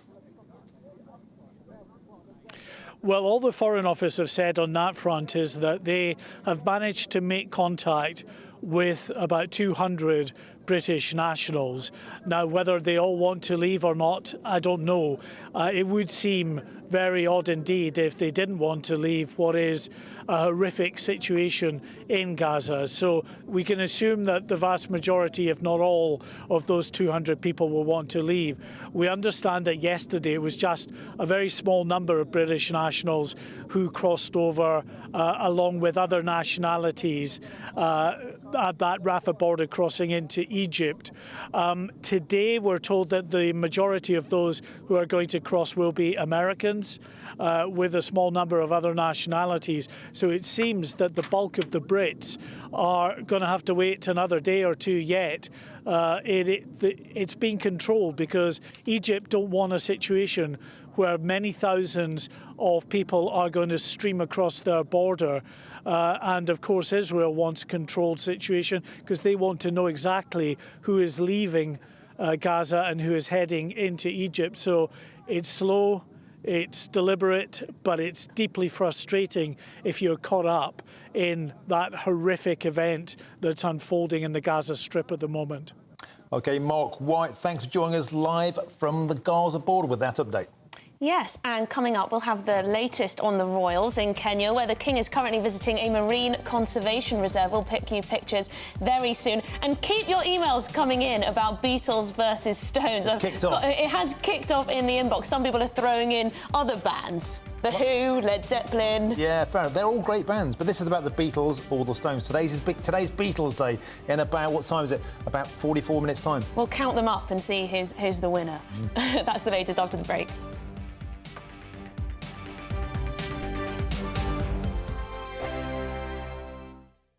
In a world of dull and predictable radio and TV shows. Oh, hi. On Mark Dolan tonight, we've got big guests. We drill into the big stories of the day. The show adds up to a brilliant listening and viewing experience. Mark Dolan Tonight is the most entertaining current affairs show ever, and that's a fact. Join me, Mark Dolan, Fridays and Saturdays from 9, Sundays from 10. Only on GB News, the People's Channel, Britain's news channel. There's only 3 people you can trust in life. Your doctor, your lawyer, and your nana. I'm not sure. So join me, Nana Aquare, at 3 p.m. every Saturday and Sunday, where we discuss the biggest topics of the weekend. Be ready for battle. Could you be quiet? What is this? It's my new teeth. It's your new teeth. I don't bite. Well, not without a good reason. Always honest, always fun. Every weekend at 3 p.m. on GB News, the People's Channel, Britain's news channel. So Jubes and Kerr, we tackle the issues of the day with real, robust debate, both sides of the fence, battling it out with me in the middle with my forthright opinions and views. And often really interesting things happen because you start with a position and then by the end of the debate you find actually, well, I might not have thought about that one. What we need in this country is 2 new political parties. You should maybe think about doing a 2024 calendar. I'm Michelle Dewberry and I'm keeping you company right through until 7 o'clock this evening. GB News, the People's Channel, Britain's watching. Join us every night on GB News at 11 p.m. for Headliners, which is 3 top comedians going through the next day's news stories, which is exactly what you need, because when the establishment has gone crazy, you need some craziness to make sense of it. Headliners. You don't have to bother reading the newspaper. We've got it covered for you. Every night at 11 p.m. and repeated every morning at 5 a.m. We won't send you to sleep like some of the other paper review shows out there. So join us 11 p.m. every night on GB News. The People's Channel, Britain's news channel. GB News, unlike other broadcasters, isn't obsessed with the London-Westminster bubble. We think there's a nation beyond the M25, and that's why we talk about the issues that matter across the land. Join me on State of the Nation, 8 to 9 o'clock, Monday to Thursday, on GB News. Daisy's listening, and you should too. Every Sunday from 11, join Michael Portillo. There'll be topical discussion, looking at the week before and the week to come. So kick back and relax at 11 a.m. on Sundays on GB News with me, Michael Portillo. GB News, the People's Channel, Britain's news channel. I'm Andrew Doyle. Join me at 7 o'clock every Sunday night for Free Speech Nation, the show where I tackle the week's biggest stories in politics and current affairs with the help of my 2 comedian panellists and a variety of special guests. Free Speech Nation, Sunday nights from 7 on GB News, the People's Channel, Britain's news channel. Nightmare commute? Kick it up a gear with me, Patrick Christie's, at Drive Time, 3 till 6 p.m, Monday to Friday on GB News Radio. You can listen online and on DAB+, on the smart speaker app, and on the GB News app. And if you've got an Alexa, all you have to say is, Alexa, play GB News. We're also on TuneIn and the Radio Player apps. From the school run to rush hour, get revved up with me, Patrick Christie's, on GB News and GB News Radio.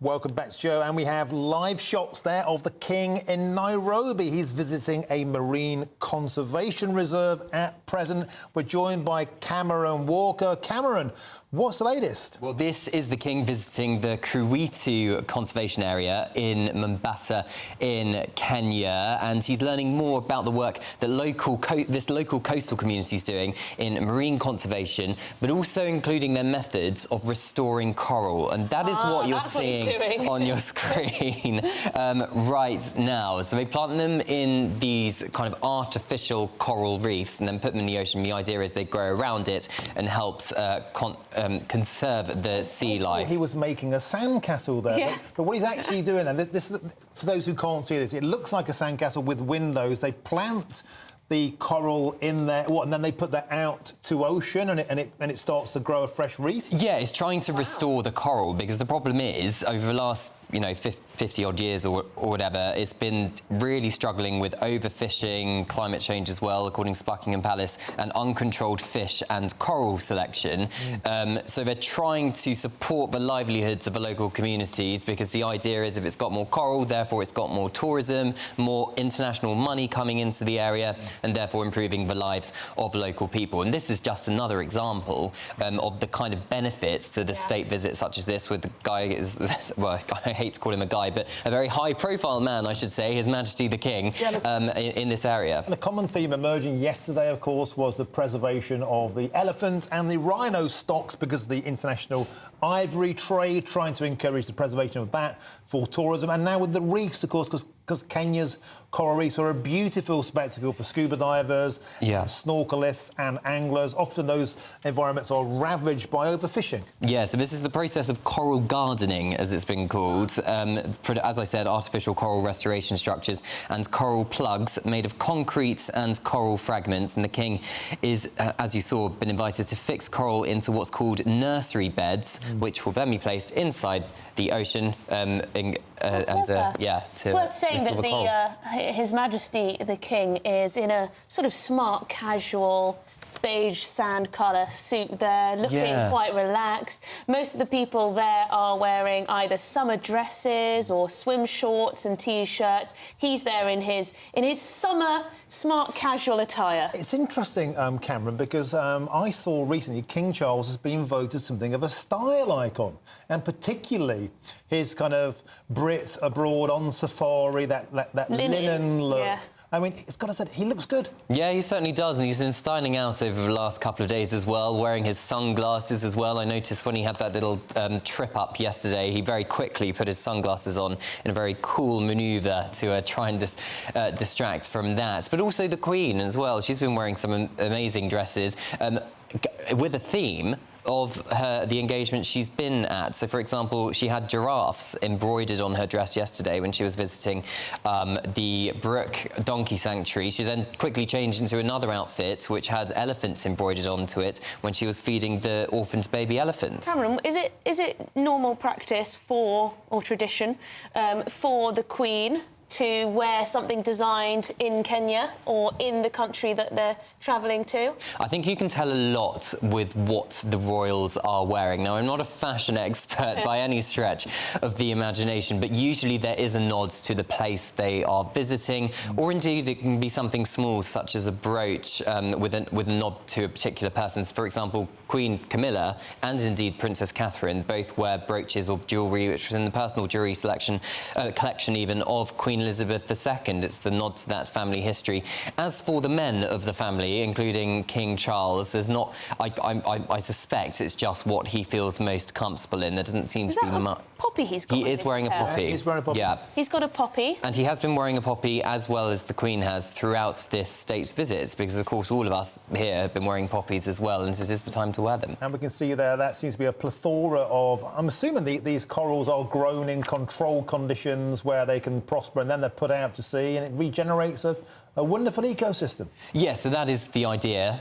So once all of this has been kind of controlled and grown and it's strong enough to be put into the ocean where they're subjected to the elements, then the idea is it will grow naturally and then improve the lives of local people. I'm also told that the King's going to be meeting local community elders on the shore of the beach very shortly, and he's going to be watching a boat take that coral, which we've just seen him put into the little plugs, into the sea. So, yeah, he'll get a bit of demonstration at the end of He's this as well. working hard for us, isn't he? Yeah. King Charles there. Thank you very much indeed, Cameron Walker, for bringing us that latest and brilliant live shots there from Kenya, from that conservation area. Now, a lot of you have been getting in touch, as I said before, about our debate of the day, really. And that's right, because in just under about 27 minutes' time, the Beatles' last ever track Now and Then lands. Stuart says this: two great individual bands. For me, the Beatles were grafting 12-hour gig night shifts in Hamburg in their late teens. That's true. 30 minutes on, 30 minutes off, learning their trade. They were no boy band. Well, there we go. And Nick says, I was never a Stones person. My favourite 60s group were the Beatles, the Beach Boys, Mamas and the Papas, the Seekers and Herman's Hermits. Basically all of them. All of them. Yeah. You loved them all. Now, this was the debate, Stones v Beatles. But as you could see there, some of you have been throwing in other bands. Every band under the sun. Lots of music lovers watching and listening. About 27 minutes to go until that final track drops. There's plenty more to come, but that's after your latest news headlines with Rihanna.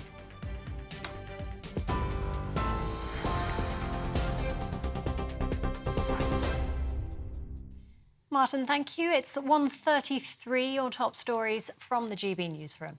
Hailstones as big as golf balls have battered parts of England as Storm Ciarán brings gusts of more than 100 miles per hour.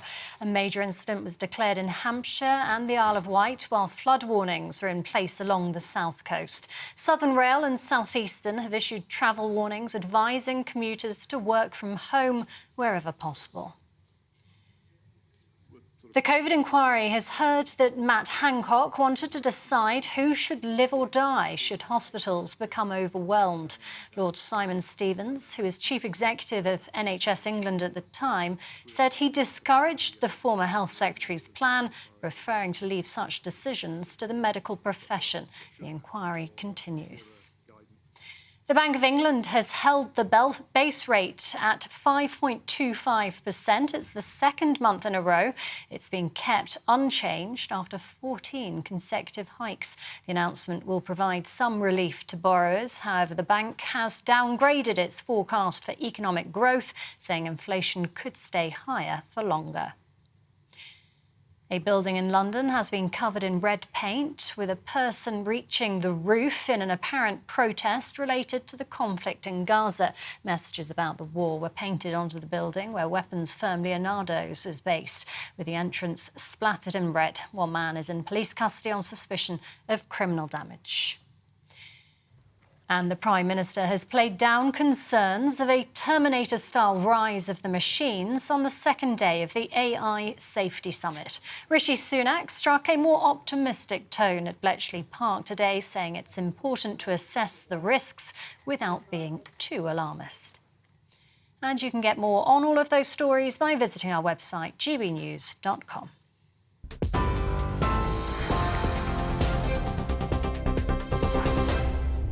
For a valuable legacy your family can own, gold coins will always shine bright. Rosalind Gold proudly sponsors the GB News Financial Report. Here's a quick snapshot of today's markets. The pound will buy you $1.2221 and €1.1463. The price of gold is £1,628.88 per ounce, and the FTSE 100's at 7,433 points. Rosalind Gold proudly sponsors the GB News Financial Report.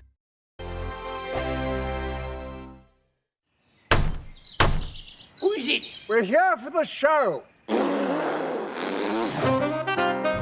More energy this time! Welcome to the Dinosaur Hour. I was married to a therapist. And you survived? I thought we were getting Hugh Laurie. Second best. You interviewed Saddam Hussein. What's that like? I was terrified. I'm playing strip poker with these three. Ah! No, thank you. My CDs need to be put in alphabetical order. Are you going to be problematic again? The Dinosaur Hour. Sundays at 9 on GB News. What you get for breakfast is something that, if we do our jobs right, you will wake up to news that you didn't know the night before. It's a conversation. It's not just me and Eamon. We want to get to know you, and we want you to get to know us. From 6, it's Breakfast with Eamon and Isabel. Monday to Thursdays on GB News. Britain's news channel. People in Britain, they love free speech, but they also love fair play. I don't care if I'm speaking somebody from a trade union, from the Labour Party, somebody from the SNP. And I think the viewers like to see that actually we can challenge one another, but in a positive way. We think we ask the questions that people want to ask, and often we ask the questions that we wanted to ask in Parliament but never got the chance to ask. So join us every Saturday, 10 a.m. till noon on GB News, Britain's news channel. Nightmare commute. Kick it up a gear with me, Patrick Christie's, at Drive Time, 3 till 6 p.m, Monday to Friday on GB News Radio. You can listen online and on DAB+, on the smart speaker app and on the GB News app. And if you've got an Alexa, all you have to say is, Alexa, play GB News. We're also on TuneIn and the Radio Player apps. From the school run to rush hour, get revved up with me, Patrick Christie's, on GB News and GB News Radio. Tired of the usual focus-tested, pre-prepared Westminster runaround? Well, so am I. So you want higher taxes? Is your department to blame for this? Are you rethinking this policy? Every Sunday at 9:30, I'll be sitting down with those in power to get the truth about the issues affecting you. Let's be honest, we've known about the cost pressures of this project for years, not months. That's the Camilla Tominey Show, a politics show with personality. On GB News, the People's Channel, Britain's news channel. Now then, Lee Anderson here. Join me on GB News on my show, The Real World, every Friday at 7 p.m. I'm not eating bloody cat. Are you Delicious. mental? Open your mouth. OK, here comes a train. Reminds me of the scene in Singing in the Rain. Adam, is that a good one? Whoa! Join me at 7 on GB News, Britain's news channel. When the news happens, it happens here. And really important breaking news. Breaking news this morning. On TV, radio and online, the news starts here on Britain's Newsroom. All the biggest stories and the answers that you need from across the UK and beyond. Join Britain's Newsroom from 9:30 on GB News. The People's Channel, Britain's news channel. GB News, unlike other broadcasters, isn't obsessed with the London-Westminster bubble. We think there's a nation beyond the M25, and that's why we talk about the issues that matter across the land. Join me on State of the Nation, 8 to 9 o'clock, Monday to Thursday, on GB News. Daisy's listening, and you should too.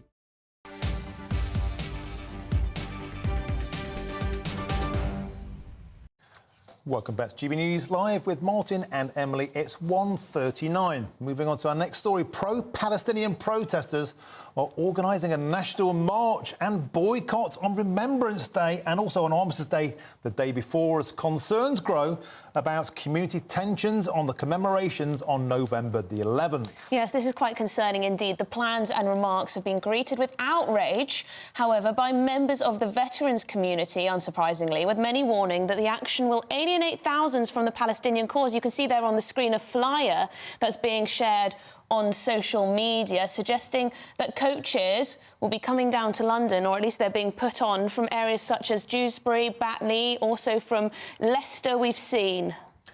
Well, joining us now is Philip Ingram, former senior military intelligence officer. Good afternoon to you, Philip. Concerning stuff. There are reports of 1 million people march. This would be the 5th consecutive Saturday that pro-Palestinian marchers have marched. Of course, this year it falls on November the 11th. Armistice Day, 11 a.m, is meant to be a 2-minute national silence in memory of the ending of World War I. However, reports out that the mob will not honour that silence. What do you make of that? Well, I think the fact that this march has been allowed to go ahead in the first place, and especially if it's been granted authority to go down Whitehall on Remembrance Weekend, is asking for trouble. You know, it's right and proper that people should be allowed to march and protest, but if it's going to interfere with other very sombre and focused events, and there always is on the 11th of November and then Remembrance Sunday the day after, it could be put somewhere else and banned from going anywhere near Whitehall, because there's a real potential for trouble. There's also real potential for elements of the legitimate march to be hijacked by those that want to cause violent protest and potentially terrorists. Yes, it's the Friends of Al-Aqsa Peace in Palestine group that's been issuing this literature online, calling on its supporters to join the Million March for Palestine on Saturday, November the 11th. Now, we've seen previous Saturdays the cenotaph being used as a protest spot for the Palestinian marches. We've also seen that subsequently it was boarded up with security around it. Is there how should the police deal with this, in your view? Is there a way of allowing both to happen, even if we see it as distasteful? It is freedom of expression, after all, is it not? It is freedom of expression, and there's no reason why the march shouldn't be allowed to go ahead. But, you know, it's up to the Mayor of London to authorise what routes they can take. They don't have to be allowed to go down Whitehall. You know, they've been down Whitehall other weekends and bits and pieces. This is one weekend where, you know, the potential for damage, the potential for disruption, and disruption that would then continue on into the Remembrance Sunday parades the next day is huge, and the potential for it to be hijacked from a terrorist perspective, it's too good an opportunity for terrorists, given the weekend it is and everything else, to ignore it. I would be extremely concerned, and from a wider security perspective, you know, the advice I would hope from the Metropolitan Police would be to the Mayor of London would be, by all means let it go ahead, but route it somewhere else in London. You know, why don't they go south of the river whilst all the remembrance services going on north of the river? Philip, a reason why it might be a good idea not to allow us to go ahead is that 2 organisations have specifically said already that they will set out to deliberately dishonour the 2-minute silence. The Anti-Capitalist Action Group, a Facebook organisation with 63,000 followers, have already stated that they will dishonour the silence. Dilly Hussain, the deputy editor of 5 Pillars UK, which, let's put it this way, is a somewhat militant Muslim news outlet, said there will be a resounding rejection of the silence this year and for many years to come. As somebody who understands the veteran community, Philip, if this were to be allowed to happen, if that silence was broken with boos or anything else, how would that be received by the British veteran community? It would be like a punch in the stomach. However, you know, the veteran community have put their lives on the line, and many have not come back to give people the right to protest, the freedom of speech, And therefore, whether people follow the silence or don't follow the silence, that's personal choice. Whether people wear the poppy or don't wear the poppy, again, that is personal choice in what's going on. And service personnel have lost their lives to allow people to have that freedom of choice and that freedom of expression. But it's where it's going to be if they're allowed to go down Whitehall. That is something that they don't have to be there. By all means, let people protest.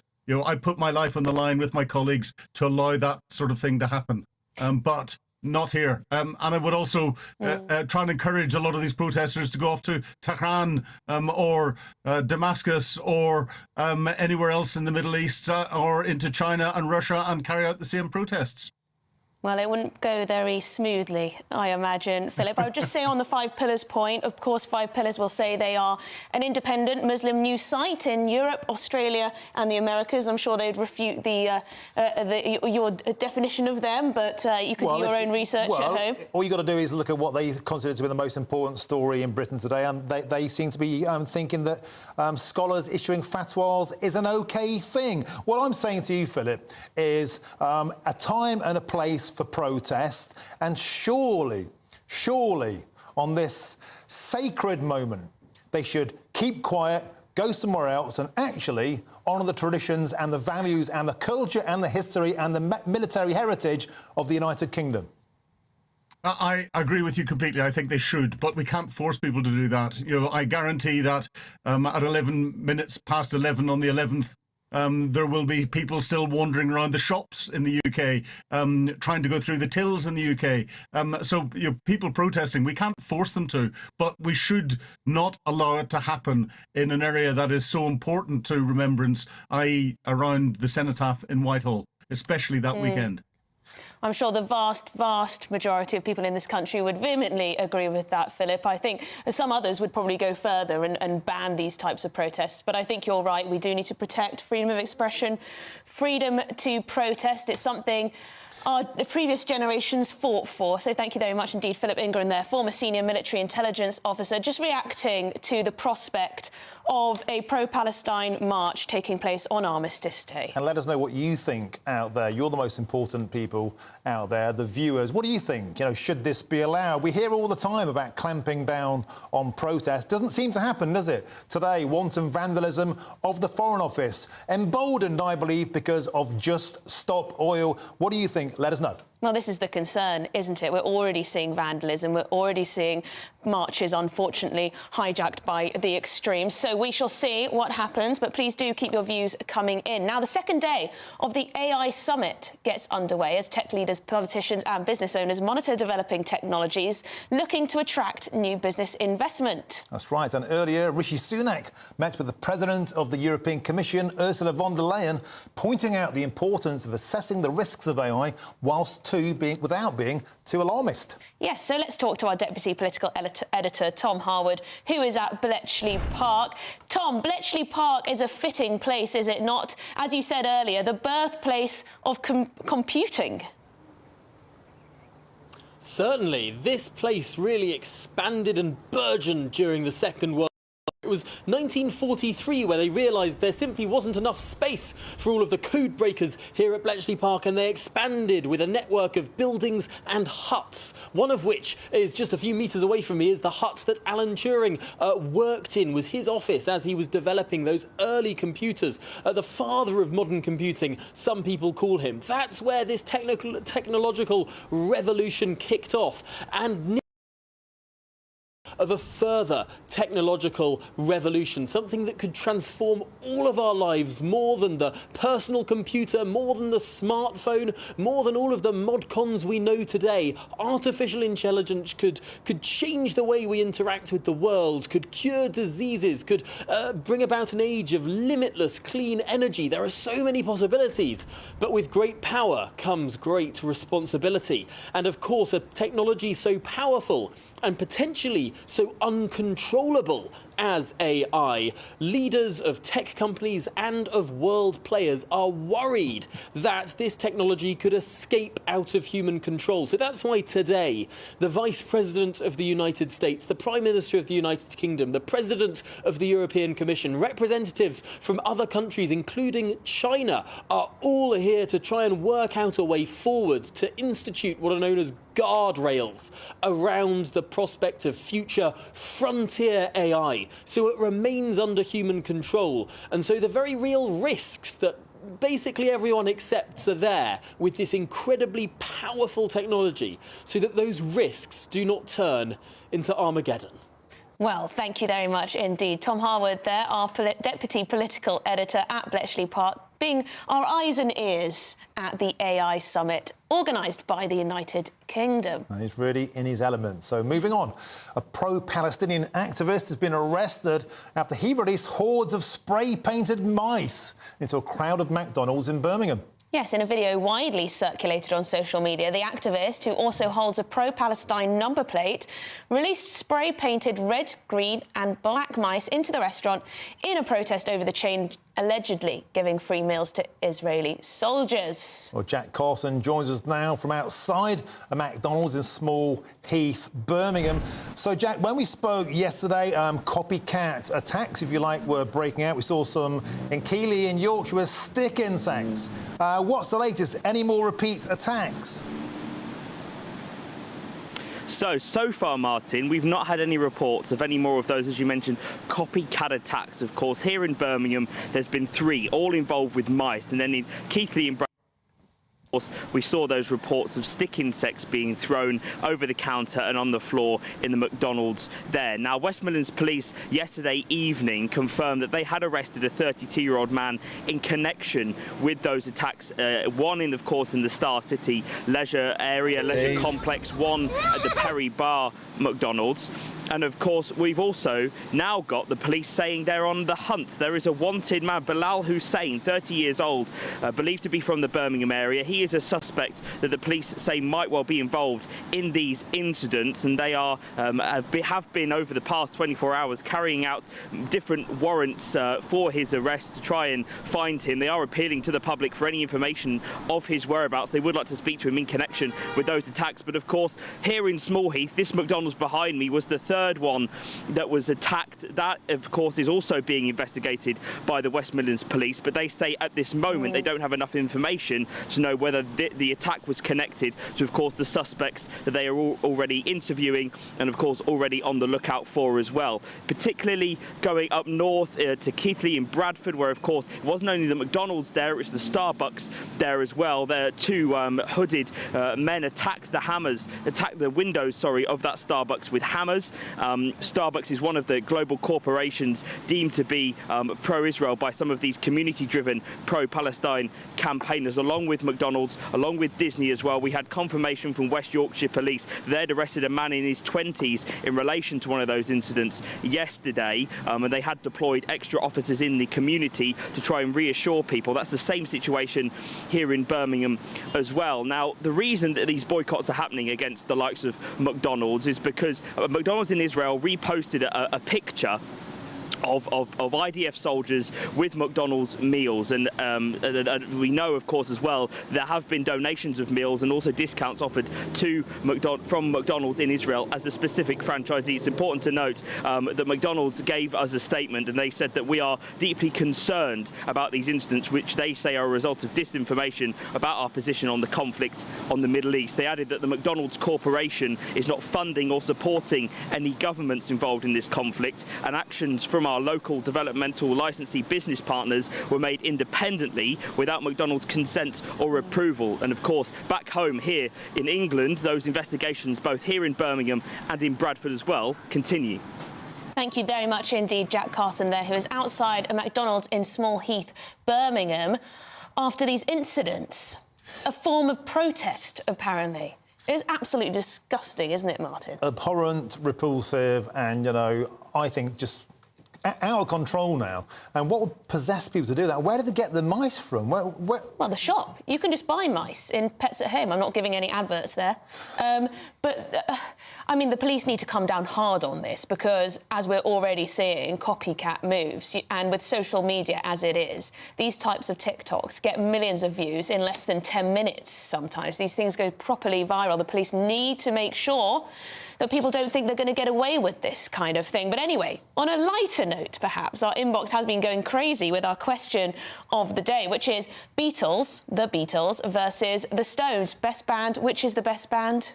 Yeah, and that's, of course, ahead of the release of the last ever Beatles song in the next few minutes, in fact, in 6 minutes' time. First out of the box is Keith. He says this: neither of the above.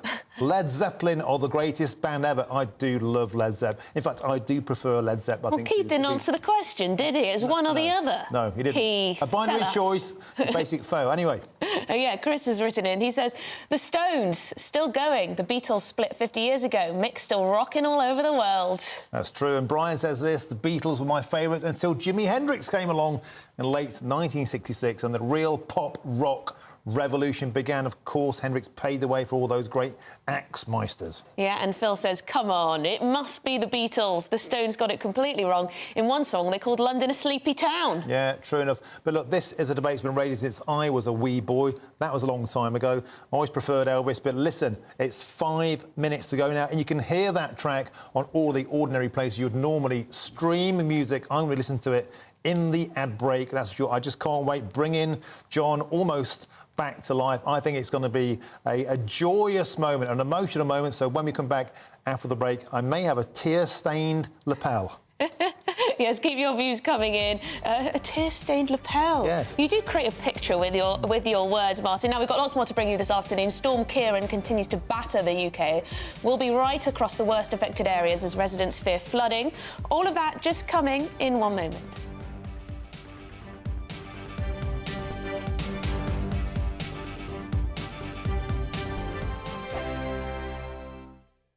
In a world of dull and predictable radio and TV shows. Oh, hi. On Mark Dolan tonight, we've got big guests. We drill into the big stories of the day. The show adds up to a brilliant listening and viewing experience. Mark Dolan Tonight is the most entertaining current affairs show ever, and that's a fact. Join me, Mark Dolan, Fridays and Saturdays from 9, Sundays from 10. Only on GB News, the People's Channel, Britain's news channel. There's only 3 people you can trust in life: your doctor, your lawyer, and your nana.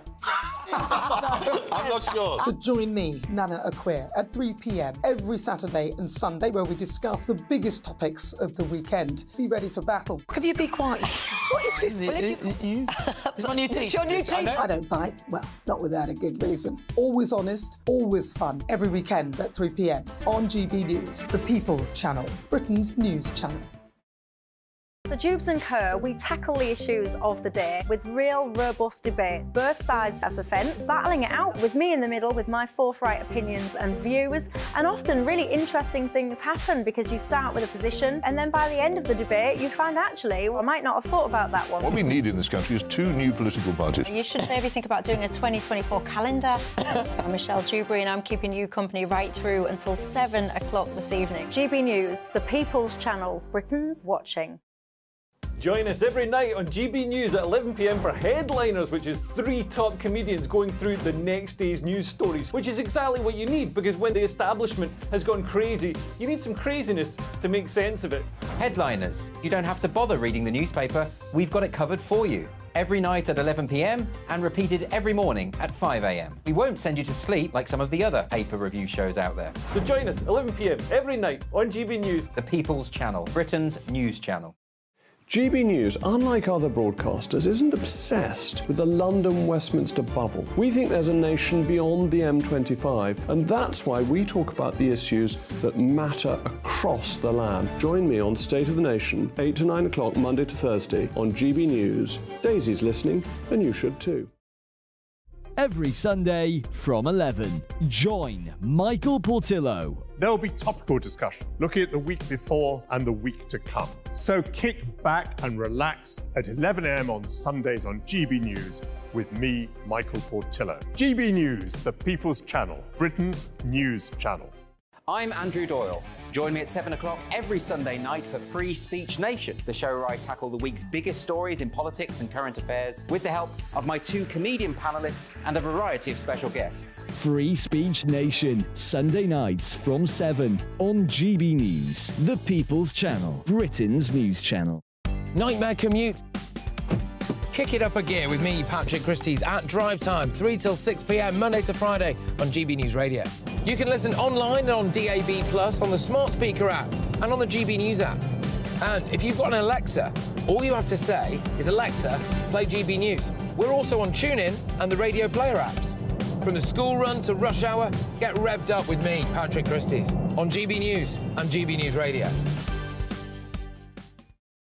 Tired of the usual focus-tested, pre-prepared Westminster runaround? Well, so am I. So you want higher taxes? Is your department to blame for this? Are you rethinking this policy? Every Sunday at 9:30, I'll be sitting down with those in power to get the truth about the issues affecting you. Let's be honest, we've known about the cost pressures of this project for years, not months. That's the Camilla Tominey Show, a politics show with personality. On GB News, the People's Channel, Britain's news channel.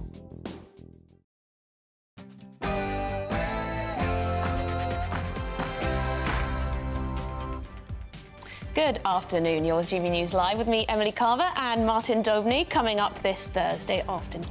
Flights cancelled, trains severely delayed and major incidents declared as Storm Ciarán unleashes chaos on the UK, with hailstones bigger than golf balls being reported. We're storm chasing up and down the country. Yes, and we'll also be tracking the royals as they continue their historic trip to Kenya. Earlier, they visited Kenyan Marines, trained by the UK, before King Charles visited a conservation centre. We'll have the very latest with our royal correspondent. And it's been 45 years in the making. The Beatles are just about to their final song, entitled Now and Then, is just about to drop. In fact, it has just dropped. The first bars were written by John Lennon in 1978, and with the help of AI, was finished last year. But we're asking you viewers out there, who do you prefer, the Beatles or the Stones?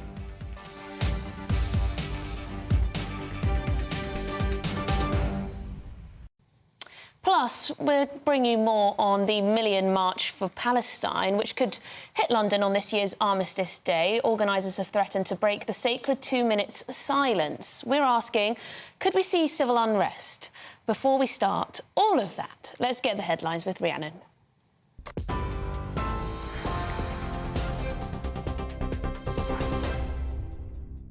Emily, thank you. Good afternoon. It's 1 minute past 2. Your top stories from the GB newsroom.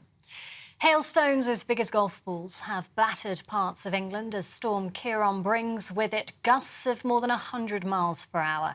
A major incident was declared in Hampshire and the Isle of Wight, while flood warnings are in place along the south coast. Southern Rail and South Eastern have issued travel warnings advising commuters to work from home wherever possible, and hundreds of schools across the south are closed. A red wind warning's been issued in the Channel Islands, where winds have reached more than 100 miles per hour. Israel says fresh strikes this morning killed 2 Hamas leaders in Jabalia, an area used as a refugee camp. Gaza's media office, which is run by the Hamas terrorist group, says 195 Palestinians were killed in the attack. The United Nations says it has serious concerns Israel's actions could amount to war crimes. Well, that as the Rafah border crossing has opened for limited evacuations from Gaza for a second day. At least 335 foreign nationals left yesterday. Dozens of the severely injured were also taken for treatment in Egypt following an internationally brokered deal. It's understood around 7,500 foreigners will leave Gaza over the next 2 weeks. The Foreign Office is aware of around 200 UK nationals in Gaza. Back here, the Bank of England has held the base interest rate at 5.25%. 0.25%. It's the second month in a row that it's been kept unchanged after 14 consecutive hikes. The announcement will provide some relief to borrowers. However, the bank's downgraded its forecast for economic growth, saying inflation could stay higher for longer. Chancellor Jeremy Hunt says his autumn statement will set out the government's plan to boost growth. Bank of England Governor Andrew Bailey says it's too early for interest rate cuts. There is absolutely no room for complacency. Inflation is still too high. We will keep interest rates high enough for long enough to make sure we get inflation all the way back to the 2% target. We will be watching closely to see if further increases in interest rates are needed. But even if they are not needed, it is much too early to be thinking about rate cuts. Well, Shadow Chancellor Rachel Reeves, meanwhile, says the figures show Britain's heading in the wrong direction.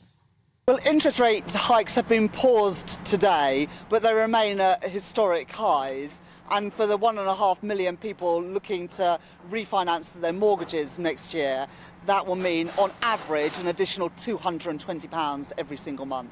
The Bank of England today have revised down from low growth next year to no growth at all. The Conservatives have failed on the economy, and it is working people that are paying the price. The COVID inquiry has heard that Matt Hancock wanted to decide who should live and die should hospitals become overwhelmed. Lord Simon Stevens, who is Chief Executive of NHS England at the time, said he discouraged the former Health Secretary's plan, preferring to leave such decisions to the medical profession. The inquiry continues. The Prime Minister has played down concerns of a Terminator-style rise of the machines on the second day of the AI Safety Summit. Rishi Sunak struck a more optimistic tone at Bletchley Park today, saying it's important to assess the risks without being too alarmist. AI has the potential to transform our lives in every aspect, from healthcare to education and our economy. Thanks to the actions we've taken this week, Britain is well placed to be at the forefront of that change. There's debate about this topic. People in the industry themselves don't agree, and we can't be certain. But there is a case to believe that it may pose risks on a scale like pandemics and nuclear war, and that's why, as leaders, we have a responsibility to act, to take the steps to protect people, and that's exactly what we're doing. The Prime Minister also sat down with United Nations Secretary-General Antonio Guterres at the summit. The pair met to discuss the situation in Gaza and UK-UN cooperation on aid into the Strip. Rishi Sunak also met with European Commission President Ursula von der Leyen and Italy's Giorgia Meloni, with illegal migration on the agenda. And the King and Queen have been watching Marines in Kenya trained by the UK as part of their 4-day state visit. Troops staged a covert beach landing at a naval base in the coastal city of Mombasa. Kenya's President and First Lady joined their Majesties ahead of a ceremonial welcome. It's their first visit to a Commonwealth country since the King took to the throne. This is GB News across the UK on TV, in your car and digital radio, and on your smart speaker by saying Play GB News. Now it's back over to Martin and Emily.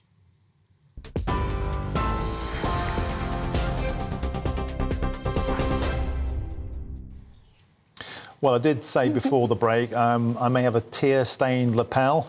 I just listened to Now and Then, the last ever Beatles song. I think it's breathtaking, particularly Lennon's vocals, because this demo has been on YouTube for over 8 years. It came out at the same time as Free as a Bird, and the vocals are very tinny, very hard to ascertain. The AI, Peter Jackson's AI from the movie, the Beatles movie, completely brought John Lennon almost back to life. It's astonishing. It's almost like Lennon is there.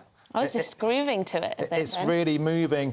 Paul McCartney's bass line is really technical. Like, he's really still got it. Ringo's drum line this is all new. This is all recorded by the artist recently, about a year ago, put on top, putting in George Harrison's guitar that he laid down himself before he passed away. The guitar solo, very, very emotional. And the way it ends with the sort of trademark Beatles string, which fades to silence, I think a fitting payoff to an astonishing career. I think it's beautiful. So worth listening to after the show, of course, or in one of the breaks, perhaps. You can listen to it online. It's wonderful. And lots of people getting in touch about how brilliant they think the Beatles are. Jack says the Beatles catalogue has much more variety, musicality and talent than any other band in the 60s, 70s and later. I do feel quite choked. Do you? Yeah, You feel emotional? I do, and I think anybody who like just remembers how devastatingly sad it was when we lost John Lennon. I think the world just stopped. It was our generation's JFK moment in a way, and to hear John's voice on that track now, I think it's spine-tingling. Spine-tingling. Wonderful. Wow. See, that is an example. I can feel the emotion coming from you, Martin. Yeah, but that is an example. AI gets a bad press. Oh, it's going to be the end of the world. It's going to be the zombie apocalypse. But this AI, you know, doing something so magic, so special. Well, it could be both. I'm touched. That's why we've got the Safety Summit at the moment in Bletchley Park, which Tom Harwood has been bringing us the latest from throughout the day. But weather warnings, they remain in place, amber and yellow. Thousands of homes are left without power. Hundreds of schools are closed. That's in the wake of Storm Ciarán's arrival to this country. Yes, some areas have been hit by gusts of over 100 miles per hour as flooding and widespread travel disruption is still ongoing. So our Northern Ireland reporter Doogie Beattie is in Portadown. Doogie, thank you very much indeed for joining us. What's the weather like, I guess?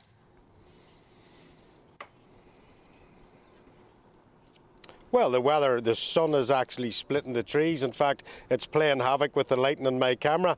And Portadown, you would think there was nothing wrong with it as long as you don't go near where the river ban is flooded. And joining me now is a man that should know all about that, Adrian Farrell. He is the president of the Chamber of Commerce here in Portadown. Adrian, what's it been like for business? It's been exceptionally challenging. It's been unprecedented, the rainfall and the conditions that we've had to face over the last 2 days. But thankfully, the good news is the sun is out and the water is starting to recede quickly in places, which is encouraging, but it's been tough. This last happened in 2015. It must be said not the same. How did it affect you then? It was manageable back then. It was something we could cope with, but this has been just a whole other ball game as such of what we've had to deal with. In all my lifetime, I've never seen anything like this. And speaking to colleagues in Chamber, they have never seen anything like it in their lifetime either. It's just been extremely difficult. And what do you think government can do to help you? I think government initially, the local councils are engaging with us. They're discussing things with us. We're looking at compensation in due course, hopefully some rates relief for traders that have been affected. But you know, the important thing from my point of view is the town centre is open for business. It has been unaffected. Traders along Meadow Lane and other areas bordering the ban have had an impact, but trade is starting to come back. People are resilient here. We're tough. We're going to get through this and work with our colleagues in the council and our local politicians to make the best of this and come out of it the other side. Well, there you go. Business as usual from the President of the Chamber of Commerce. That shows you how tough business really is and how tough they're getting it at the moment. When people are staying at home and working from home because it's raining, businesses are back out trying to make a living and keep the economy going. And Doogie, quick question to you and your friend there. How much of an inevitability do you think this is? We hear so often, don't we, about poor management, of dredging, of drains. A sense that this is just an accident waiting to happen time after time.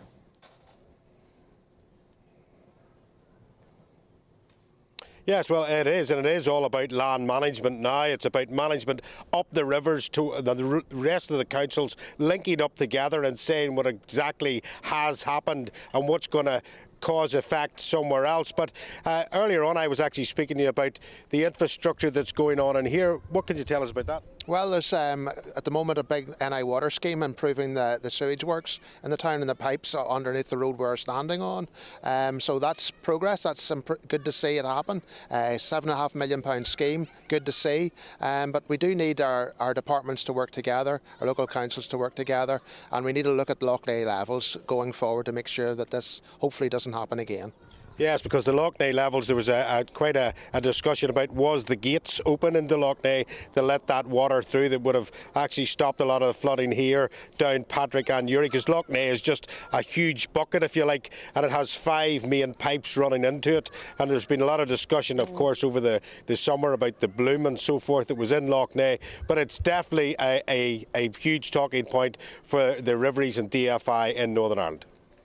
Thank you, Doogie Beattie, there, our reporter in Northern Ireland. It sounds like an absolute nightmare for local people and local businesses. Yep, it always is, and it always seems that after the event the politicians get wise, or worse, they turn up in their wellies, the wallies and the wellies, as they're often called. But there is always a sense of inevitability when the flooding comes. Let's move on now, because our GB News South West of England reporter Jeff Moody is at Instow Beach in Devon. Jeff, the worst of the weather has swept through Devon now, but what's been any damage? What's the latest down there?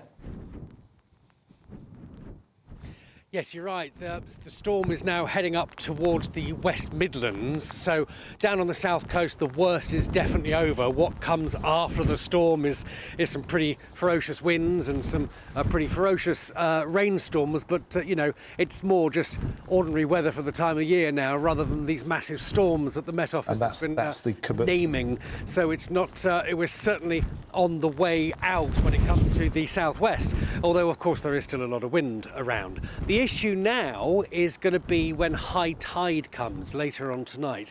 That's when they think there's going to be significant flooding over the southwest. They don't know exactly where, but there are around 50 flood warnings in place across the south of England. There's still a state of emergency in Hampshire, in Southampton and on the Isle of Wight. Still not exactly sure what the situation is there, but we know that they did declare this meteorological state of emergency earlier on today. People are still being advised not to travel if you possibly can, to try and stay at home, but certainly to try and avoid coastal roads, because the wind can pick up very, very quickly, and the waves can come up very quickly too. And also avoid rural roads if you can, because that's the danger with trees falling onto the road. Flying debris is a real issue when there are conditions like this. But apart from that, the Port of Dover has reopened, not for passengers at the moment, just for freight, but at least that's going. So things are slowly getting back to normal. We'll have to wait and see when this flooding occurs later on tonight, exactly where that happens, and then we'll get a better sense tomorrow of the clean-up operation that will be involved. Thank you very much indeed.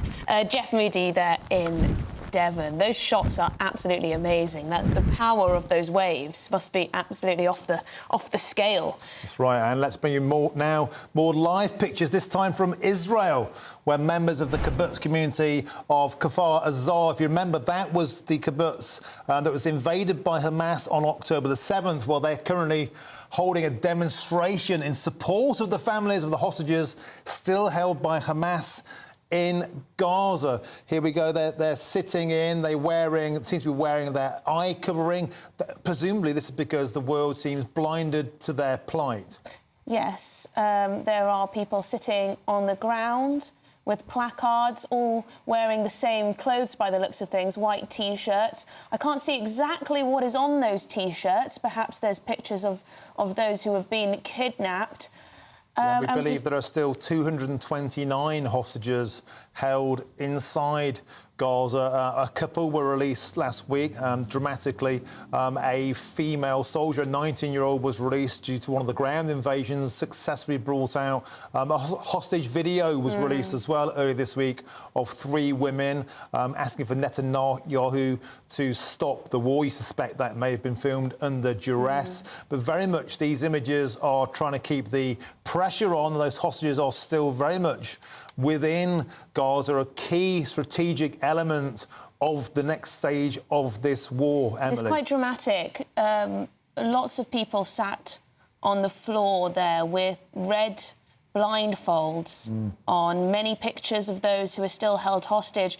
And, of course, in terms of media coverage, the focus has shifted more onto Israel's response, including the bombardment of Gaza, and this is bringing back what was the initial atrocity people taken hostage. And many of the people sitting down there in this silent, dignified protest have those pictures of the people, relatives, presumably friends, family, who were kidnapped. The same pictures, Emily, that have been forcibly removed around the world, even in London, in New York, in lots of major cities, and even in Manchester by police up there. The photographs of those kidnapped still missing, still at large in Gaza. A silent, dignified and very moving protest there. Yes, completely in silence. Yeah. Very moving indeed. Well, coming up, we will have the latest on the royals. They're in Kenya.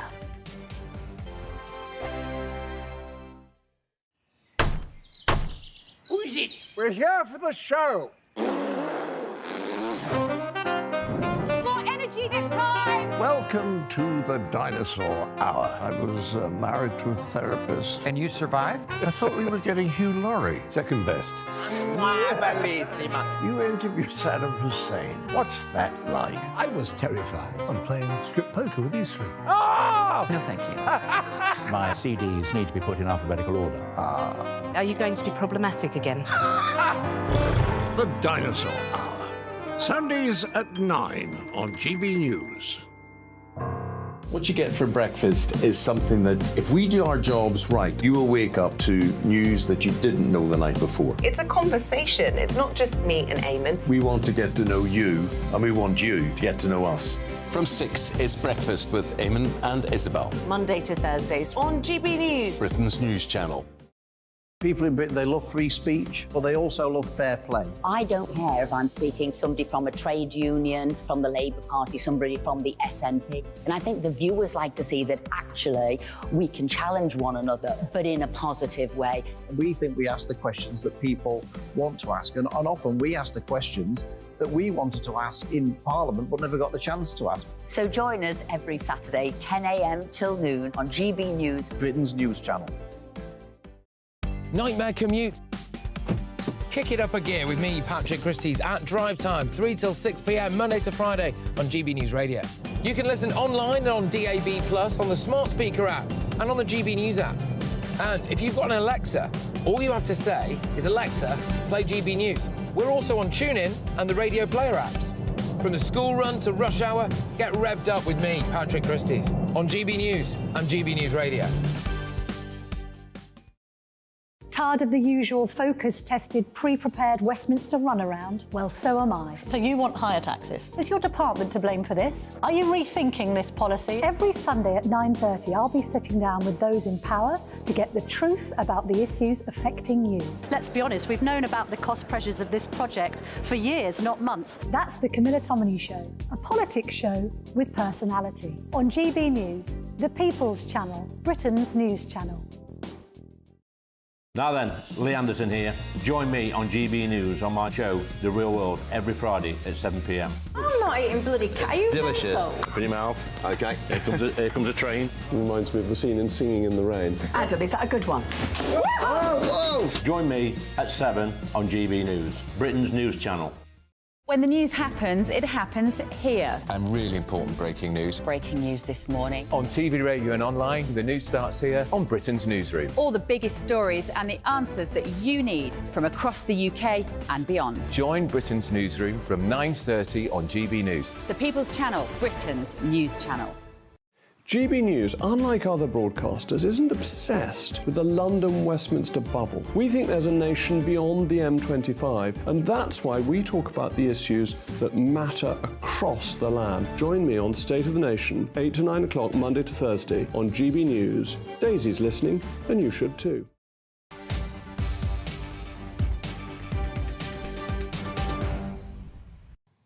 Welcome back to GB News Live with Emily and Martin. It's 21 minutes past 2. Now, the King has been visiting Nyali Beach, where he has heard about marine conservation efforts in Kenya. Yes, earlier today, the King and Queen also visited Kenyan Marines, who have been trained by the UK's Royal Marines, put through their paces during a military exercise. And it's part of their state visit to Kenya, of course, which marks their first visit to a nation in the Commonwealth since their coronation. Yes, so let's speak to our royal correspondent, Cameron Walker, who's here in the studio, keeping an eye on everything that's going on. Bring us the latest. There's a lot that's going on, is the first thing I have to say. Yeah, first of all, of course, they flew from Nairobi to Mombasa, where they first took part or watched a demonstration of Kenyan forces who had been trained by British Royal Marines, taking part in a mock beach landing, mock beach invasion, I suppose you would call it. There are threats to the East African region, and over the last few months, Britain and the United States, as we understand it, have been training Kenyan special forces to tackle those threats, such as the terrorist group Al-Shabaab. So these pictures you're seeing on your screen now is this beach landing that was taking place. The King and Queen were off to the side watching it from a stage. The King, of course, was Captain General of the Royal Marines, and he actually trained with them in the 1970s when he joined the Royal Navy. So he knows exactly what these Kenyan soldiers were being put through today. But that just shows, A, King as head of the armed forces, but also the collaboration between Britain and Kenya, because, of course, one of the whole points of the state visit is strengthening relations, both diplomatically, military and trading between the two countries. And Cameron, a lot of people might be wishing we could defend our beaches quite as effectively as that. I digress. Earlier on, we saw King Charles at the Marine Conservation Centre, of course, the coral reefs of Kenya, beautiful yet in a perilous state of disrepair. So superb efforts we saw there, Cameron, of the King helping to replant some coral. Yes, the conservation, of course, something that's really close to the King's heart. We're seeing him here helping to plant some nursery coral on the beach in Mombasa.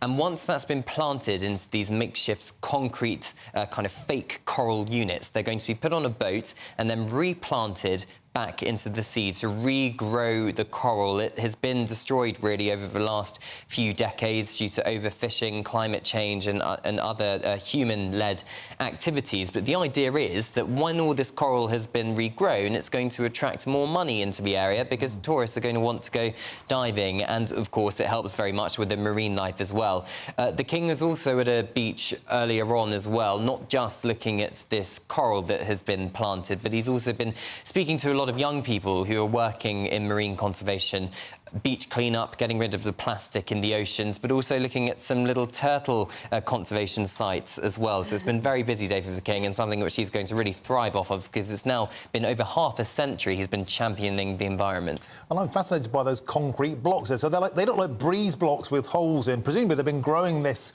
coral in a laboratory or a safe marine environment, and they're plonking bits in, and the King, I understand, later on will be going out in a boat, putting those out to effectively seed and regrow. So he's out there, rather than planting a tree, planting coral. Martin, this is why these royal trips are so, well, lovely. Yeah. We learn so much about all sorts, not just Kenya, but coral reefs and conservation. Baby elephants. Baby elephants. Yeah. And also the Queen, actually, yesterday, I don't know if I've told you this yet, but Brooke, the donkey sanctuary, there was a makeshift stall up and she had 40,000 Kenyan shillings to spend where she wanted to buy some jewellery and some cashew nuts, and she accidentally ran out of money, which was slightly embarrassing. So an aide had to hastily write an IOU for her as well. I think she'll be good for it. Yes, I'm sure she'll be fine. I'm sure she'll pay them back. That is so funny. Fancy that, not turning up with enough money to buy a few things from the market. Nobody carries cash these days, as this channel knows only too well. Don't kill cash. There we go. Exactly, you got it in. It's been a superb trip. Cameron, on marks out of 10 as a successful trip abroad, how do you rank it? Yeah, you've been doing this for a while now. You can give a rating. I have been doing this for a while. I think it depends who you ask, is what I'm going to say. I think if you are a relative of a descendant who was caught up in the Mau Mau atrocities, then probably a lower score. I think on the whole, the majority of Kenyans and Brits, from people I've been looking at and seeing the view on social media, seems to be pretty successful. I reckon they give it an 8 out of 10, maybe. Right, but you mentioned a really touching moment earlier when King Charles met a descendant of one of those caught in those atrocities, and there seemed to be a certain sense of peace being made. Yes, so yesterday the King had a private meeting, as we understand it, with a number of relatives and those representing the victims of the Mau Mau atrocities from 1952 to 1960s, one of which was the great-grandson of a tribal leader who was killed. He was basically tricks into a false truce meeting, shot at point-blank range and decapitated, according to reports. And the king actually met his great-grandson yesterday, and he listens to the plight of those people caught up in the atrocities. And he told the Reuters news agency, this great-grandson, following the meeting, that it showed real progress, that the king was physically listening to their concerns, and he hopes that that's going to lead to more than just regret from the British government. But the British government's stance at the moment is, as we understand it, a modern-day administration should not be liable for something committed 60 years ago. I think many people would agree with that. Cameron Walker, magnificent. Thank you very much. Well, thank you very much indeed. Now, the Samaritans charity marks its 70th anniversary today.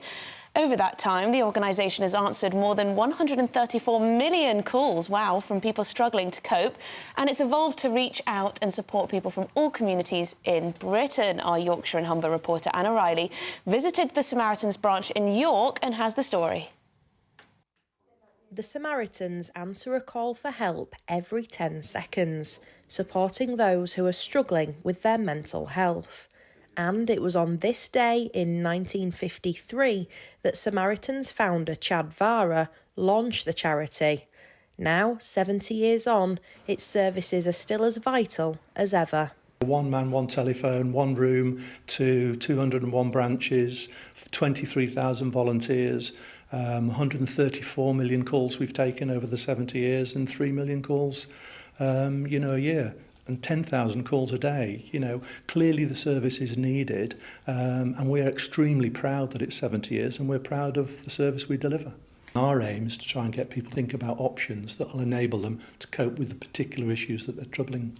Volunteers are at the heart of the charity, not just on the phone, but also face-to-face in outreach groups within communities. It's so important that folk know that we're here as a listening service to listen to people at moments in their lives which they're finding particularly difficult, and that we are here for them.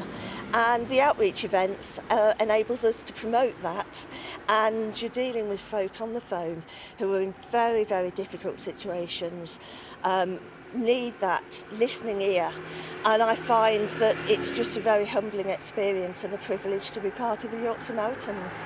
Calls remain the core of the confidential service, but methods to contact the Samaritans have developed over its 7 decades. At the very beginning it was just one person and a telephone, and now we've evolved. Obviously digital platforms have become more abundant, so we now have an online chat service which is gradually being rolled out. At the moment it's just in the evenings, but there's the ambition for it to be a 24/7 service. But we still use more traditional methods, so people can send us an email, but they can also write to us as well. From when they first began to now, Samaritans across the nation are here to listen and to save lives 24 hours a day, 365 days a year. Anna Riley, GB News, York.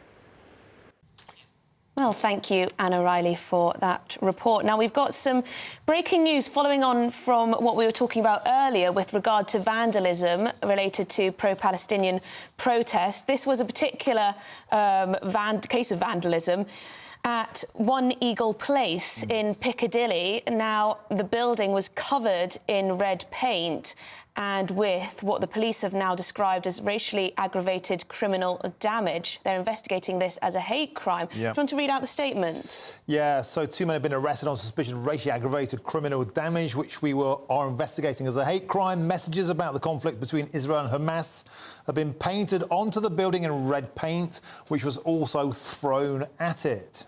Yes, they say we have no tolerance for graffiti with a hate connotation in London.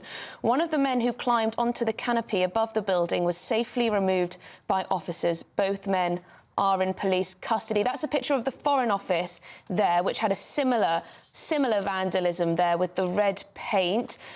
We're referring to a man who's been arrested on suspicion of this racially aggravated criminal damage. This is at One Eagle Place in Piccadilly. Very dramatic footage we saw that from there earlier. Yeah, and it seems the man climbed onto like a canopy above the premises wearing a black balaclava, sort of IRA-style balaclava. There we go. The gentleman there.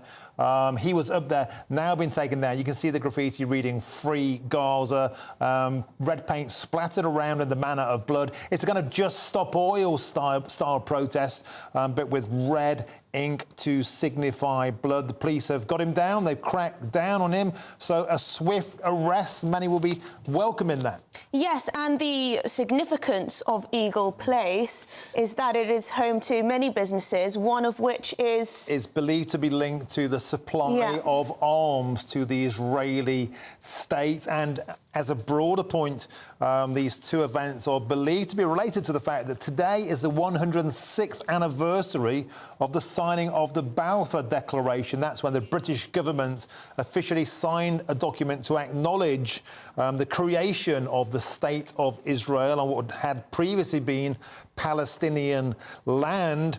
And so that's the specific significant historical significance of these, what appear to be a spate of events happening in London on this date. Right, well, we'll bring you the very latest. It does look like the police are clamping down on the vandalism we've seen overnight and this morning. But we will get the headlines with Rhiannon and be back in just one moment.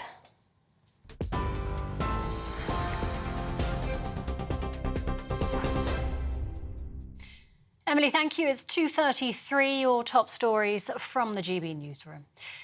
Hailstones as big as golf balls have battered parts of England as Storm Ciarán brings gusts of more than 100 miles per hour. A major incident was declared in Hampshire and the Isle of Wight, while flood warnings are in place along the south coast. Southern Rail and South Eastern have issued travel warnings, advising commuters to work from home wherever possible. The COVID inquiry has heard that Matt Hancock wanted to decide who should live and die should hospitals become overwhelmed. Lord Simon Stevens, who was Chief Executive of NHS England at the time, said he discouraged the former Health Secretary's plan, preferring to leave such decisions to the medical profession. The inquiry continues.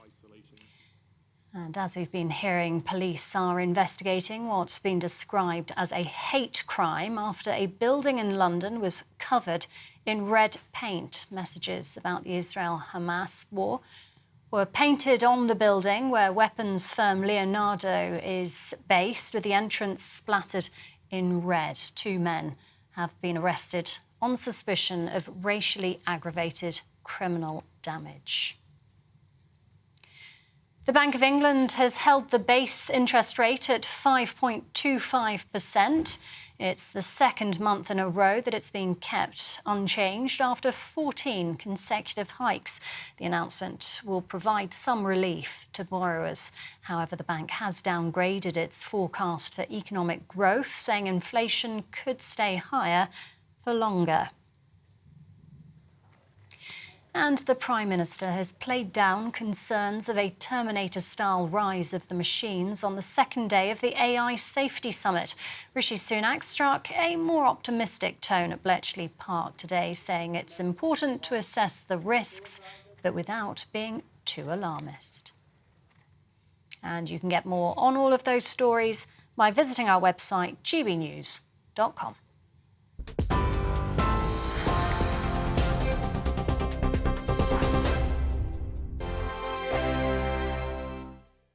In a world of dull and predictable radio and TV shows. Oh, hi. On Mark Dolan tonight, we've got big guests. We drill into the big stories of the day.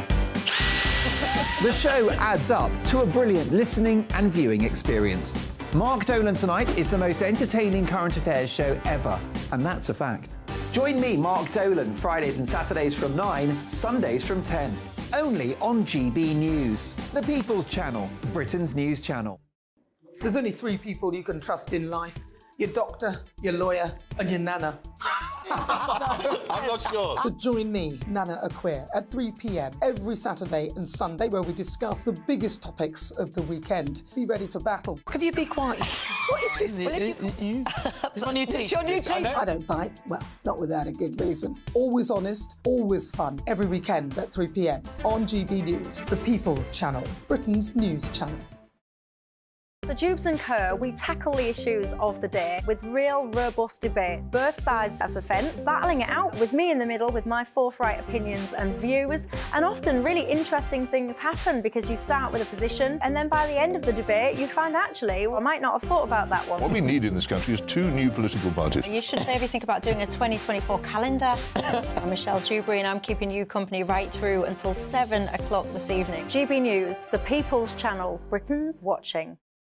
Join us every night on GB News at 11 p.m. for Headliners, which is 3 top comedians going through the next day's news stories, which is exactly what you need, because when the establishment has gone crazy, you need some craziness to make sense of it. Headliners. You don't have to bother reading the newspaper. We've got it covered for you. Every night at 11 p.m. and repeated every morning at 5 a.m. We won't send you to sleep like some of the other paper review shows out there. So join us 11 p.m. every night on GB News. The People's Channel, Britain's news channel. GB News, unlike other broadcasters, isn't obsessed with the London-Westminster bubble. We think there's a nation beyond the M25, and that's why we talk about the issues that matter across the land. Join me on State of the Nation, 8 to 9 o'clock, Monday to Thursday, on GB News. Daisy's listening, and you should too.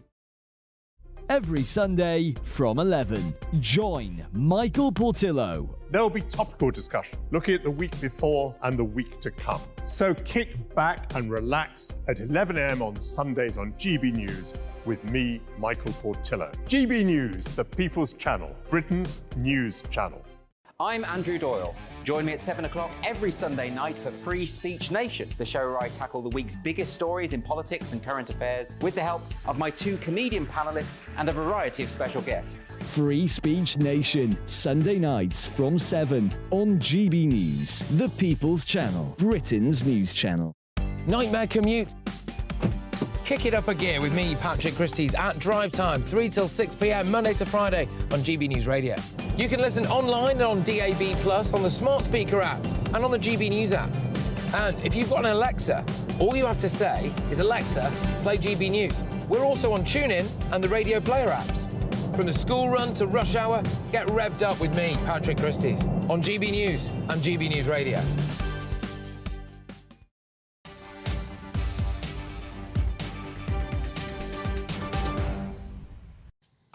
Welcome back to GB News Live. It's 2:39 with Emily and Martin. Now, let's return to that incredible news that the Beatles have released a brand new song entitled Now and Then, and we're asking the age-old question, the Beatles versus the Stones. Who's your pick? Yes, so Sheila's been in touch.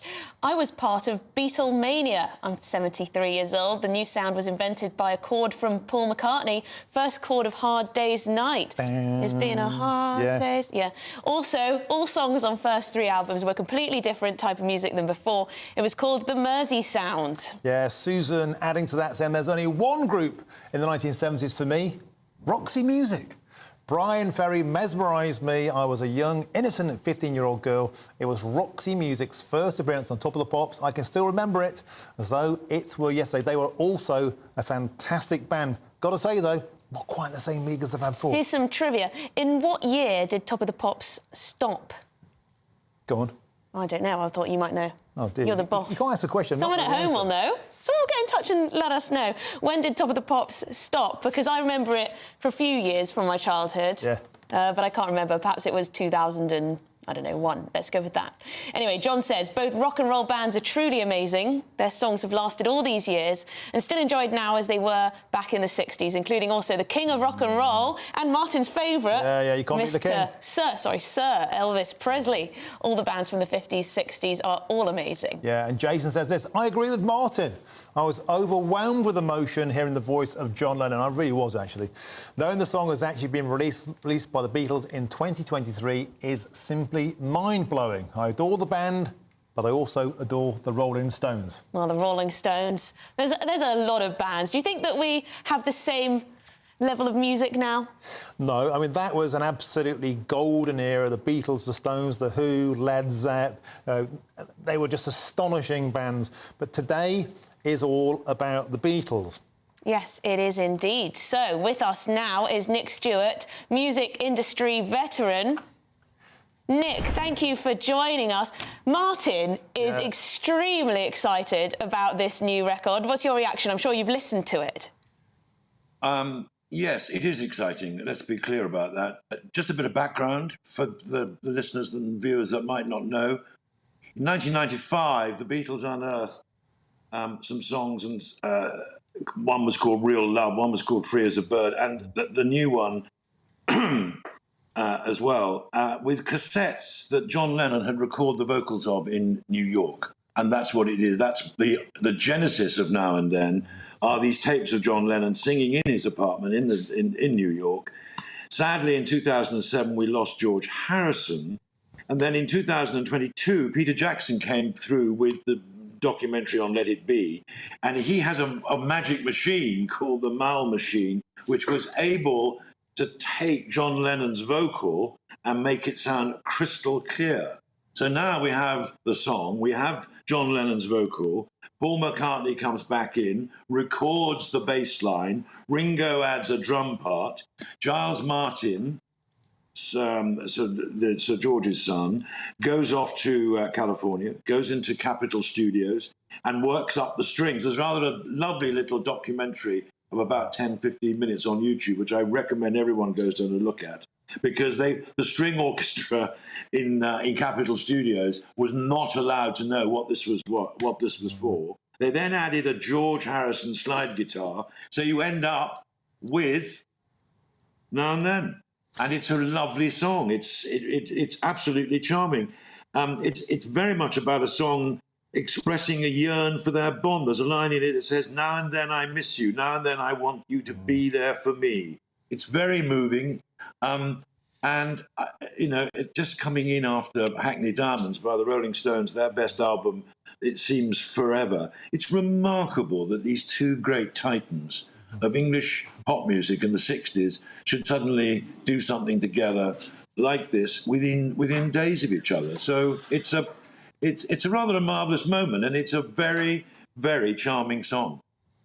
Yeah, I completely agree, Nick. When I listened to that moments ago, I've heard the demo for many years. It's been on YouTube from that cassette, as you say. So we were all eagerly awaiting to see how particularly John's voice had been extracted, improved. And I don't know about you, Nick, but when that first note of Lennon's dropped on this track, my spine was tingling, my hairs were standing on end, an absolute delight.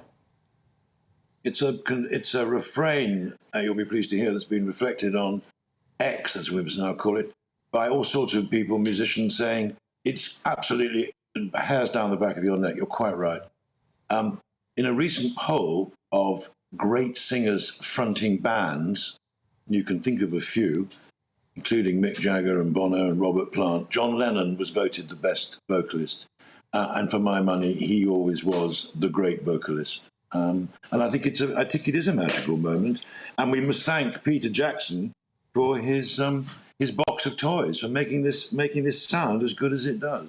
Yeah, Nick Stewart, an emotional moment not only for Beatles fans, but I think for anyone with a keen interest in music and a positive use of AI. Nick Stewart, thank you very much for joining us on this special day. Yes, music industry veteran there. Now, big economic news today. The Bank of England has held the base rate of interest at 5.25%. That's for the second month in a row. But Governor Andrew Bailey says interest rates are expected to remain high for quite a while. We're not talking about cutting interest rates. There's been no discussion in the committee about cutting interest rates. We think that interest rates will have to, other things equal, we think that interest rates will have to remain where they are for an extended period of time to get inflation back to target. That's simply the judgment. Well, you can always rely on Andrew Bailey to pour cold water on enthusiasm. But anyway, Chancellor Jeremy Hunt, however, is staying positive ahead of the autumn statement this month, saying this: inflation is falling, wages are rising, and the economy is growing. The UK has been far more resilient than many expected, but the best way to deliver prosperity is through sustainable growth. Yes, well, joining us in the studio is GB News economic and business editor Liam Halligan with On the Money.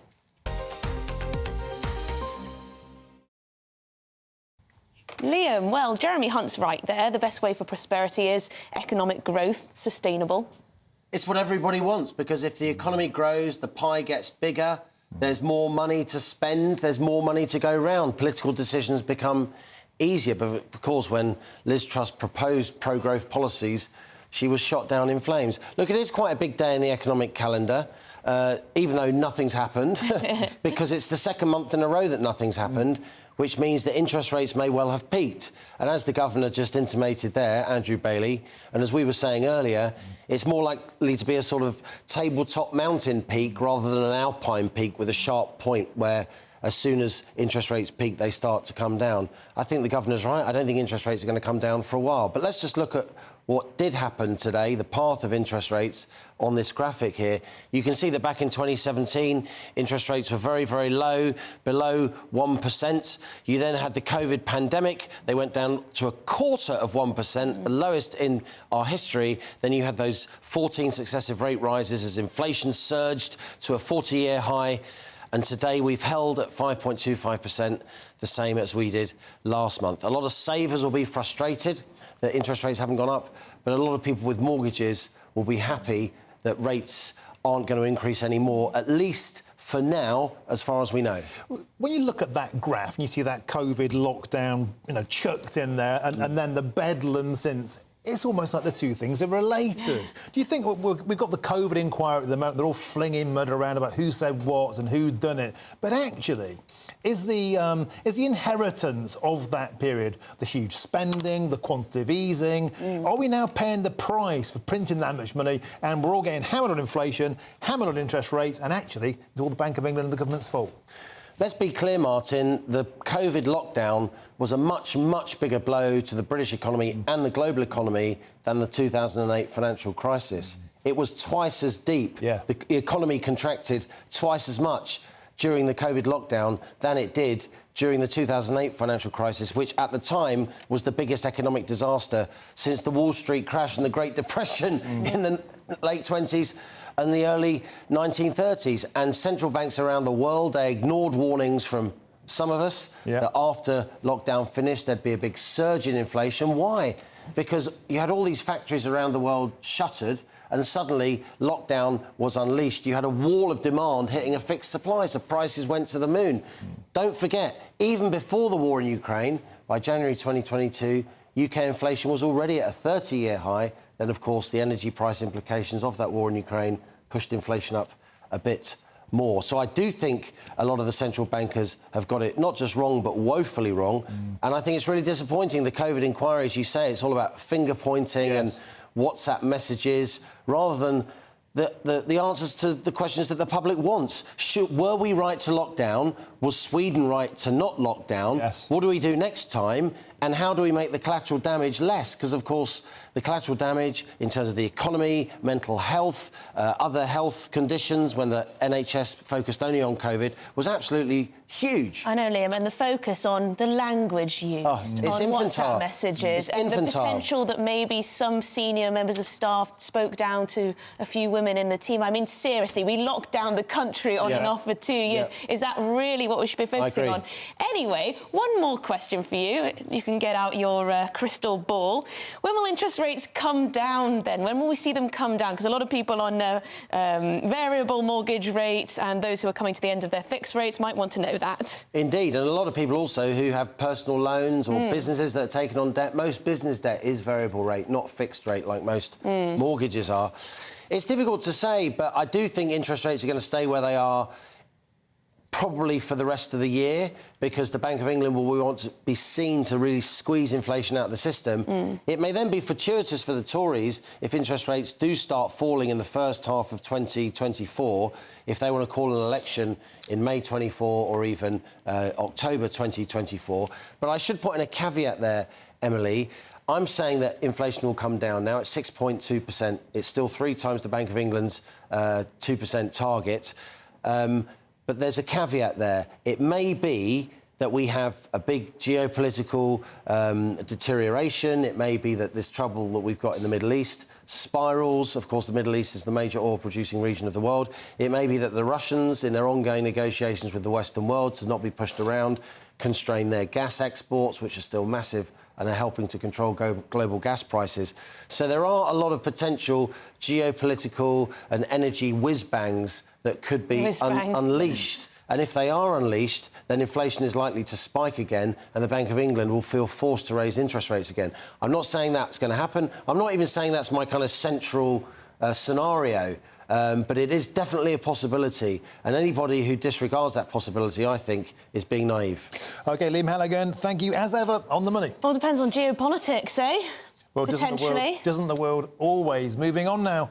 A pro-Palestinian activist has been arrested after he released hordes of spray-painted mice into a crowded McDonald's in Birmingham. Yes, now, in a video widely circulated on social media, the activist, who also holds a pro-Palestine number plate, released spray-painted red, green and black mice into the restaurant. That was in a protest over the chain allegedly giving free meals to Israeli soldiers. Well, we can now cross to Jack Carson, who joins us from outside of McDonald's in Small Heath in Birmingham. So, Jack, we're seeing a rash of copycat attacks taking place. Any news on if anybody's been apprehended for this yet? Yeah, good afternoon to you both. So, of course, as you mentioned, that 32-year-old man arrested yesterday evening. Two appeals had gone out for two men yesterday from the West Midlands Police. They've arrested a 32-year-old man suspected of being involved in those mice attacks on the McDonald's in Star City and also in Perry Bar here in Birmingham. They are still on the lookout, still searching for a 30-year-old Bilal Hussein, believed to be from the Birmingham area. He, of course, is suspected of being involved in these attacks as well. Of course, the police are also investigating the incident here at the Small Heath McDonald's, where mice were also thrown at staff and on the floor in this restaurant on Tuesday evening. Currently, they don't have the evidence to see a connection between the other two and whether the same people are involved. Of course, a lot of these protests are community driven. They are passed around social media, as you mentioned, Martin, because of that presence on social media, because of how viral these videos have gone. We did see a copycat in Bradford in Keighley where stick insects in a box were thrown on the floor in the McDonald's. Windows of that McDonald's were also smashed, as well as a Starbucks. We know the West Yorkshire Police yesterday afternoon confirmed that a man in his 20s had been arrested in connection with one of the incidents in Bradford yesterday, and so he is still, of course, being questioned by West Yorkshire Police about his possible involvement, of course, in those attacks. And of course, around the country, it's also Bristol as well, where we've seen protests outside of McDonald's. No mention of mice, no stick insects actually going into the McDonald's, but protests outside of McDonald's. That is because, of course, as you mentioned, Emily, McDonald's Israel talking about their, of course, free meals to IDF soldiers, discounts to security forces. But McDonald's themselves, a spokesperson for them, did say, of course, that they were deeply concerned about the incidents that are a result of, they say, disinformation about their conflict in the Middle East, and they say they are not funding or supporting any governments involved in this conflict, and any actions, they say, from local licensee business partners were made independently without McDonald's approval. OK, Jack Carson, thank you for joining us live from Birmingham on the McMice latest. Yes, and lots of you have got in touch to tell me that Top of the Pops, I wasn't sure when it ended, ran between January 1964 and it ended 2006 in July. There we go. We're asking you throughout the show. Of course, Now and Then, released today, the last ever Beatles song went down at 2 o'clock today. Sue says this: I saw the Beatles at the Hammersmith Odeon in the early 1960s. I saved my pocket money and queued all day to get tickets. Well, I'm very envious. For myself and my younger sister, when I told her we were going, she actually fainted. She fainted. And John says the Beatles catalogue has much more variety, musicality and talent than any other band in the 60s, 70s and onwards. The Stones admittedly were superb, but there really is no contest. It's the Beatles all the way. Well, it's one of those things that's got us going. It's been a majestic song. It's been a great show. Thanks for joining Emily and myself. And up next, it's Patrick Christie, so please stick around for that.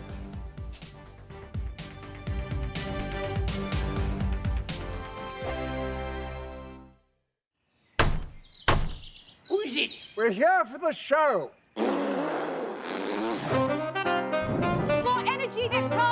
Welcome to the Dinosaur Hour. I was married to a therapist. And you survived? I thought we were getting Hugh Laurie. Second best.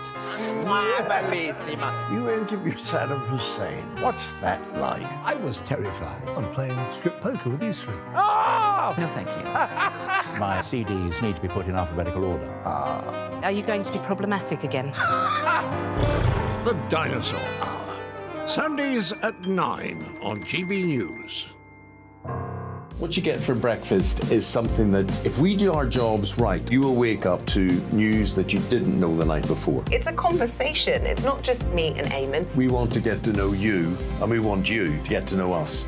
From 6, it's Breakfast with Eamon and Isabel. Monday to Thursdays on GB News. Britain's news channel. People in Britain, they love free speech, but they also love fair play. I don't care if I'm speaking somebody from a trade union, from the Labour Party, somebody from the SNP. And I think the viewers like to see that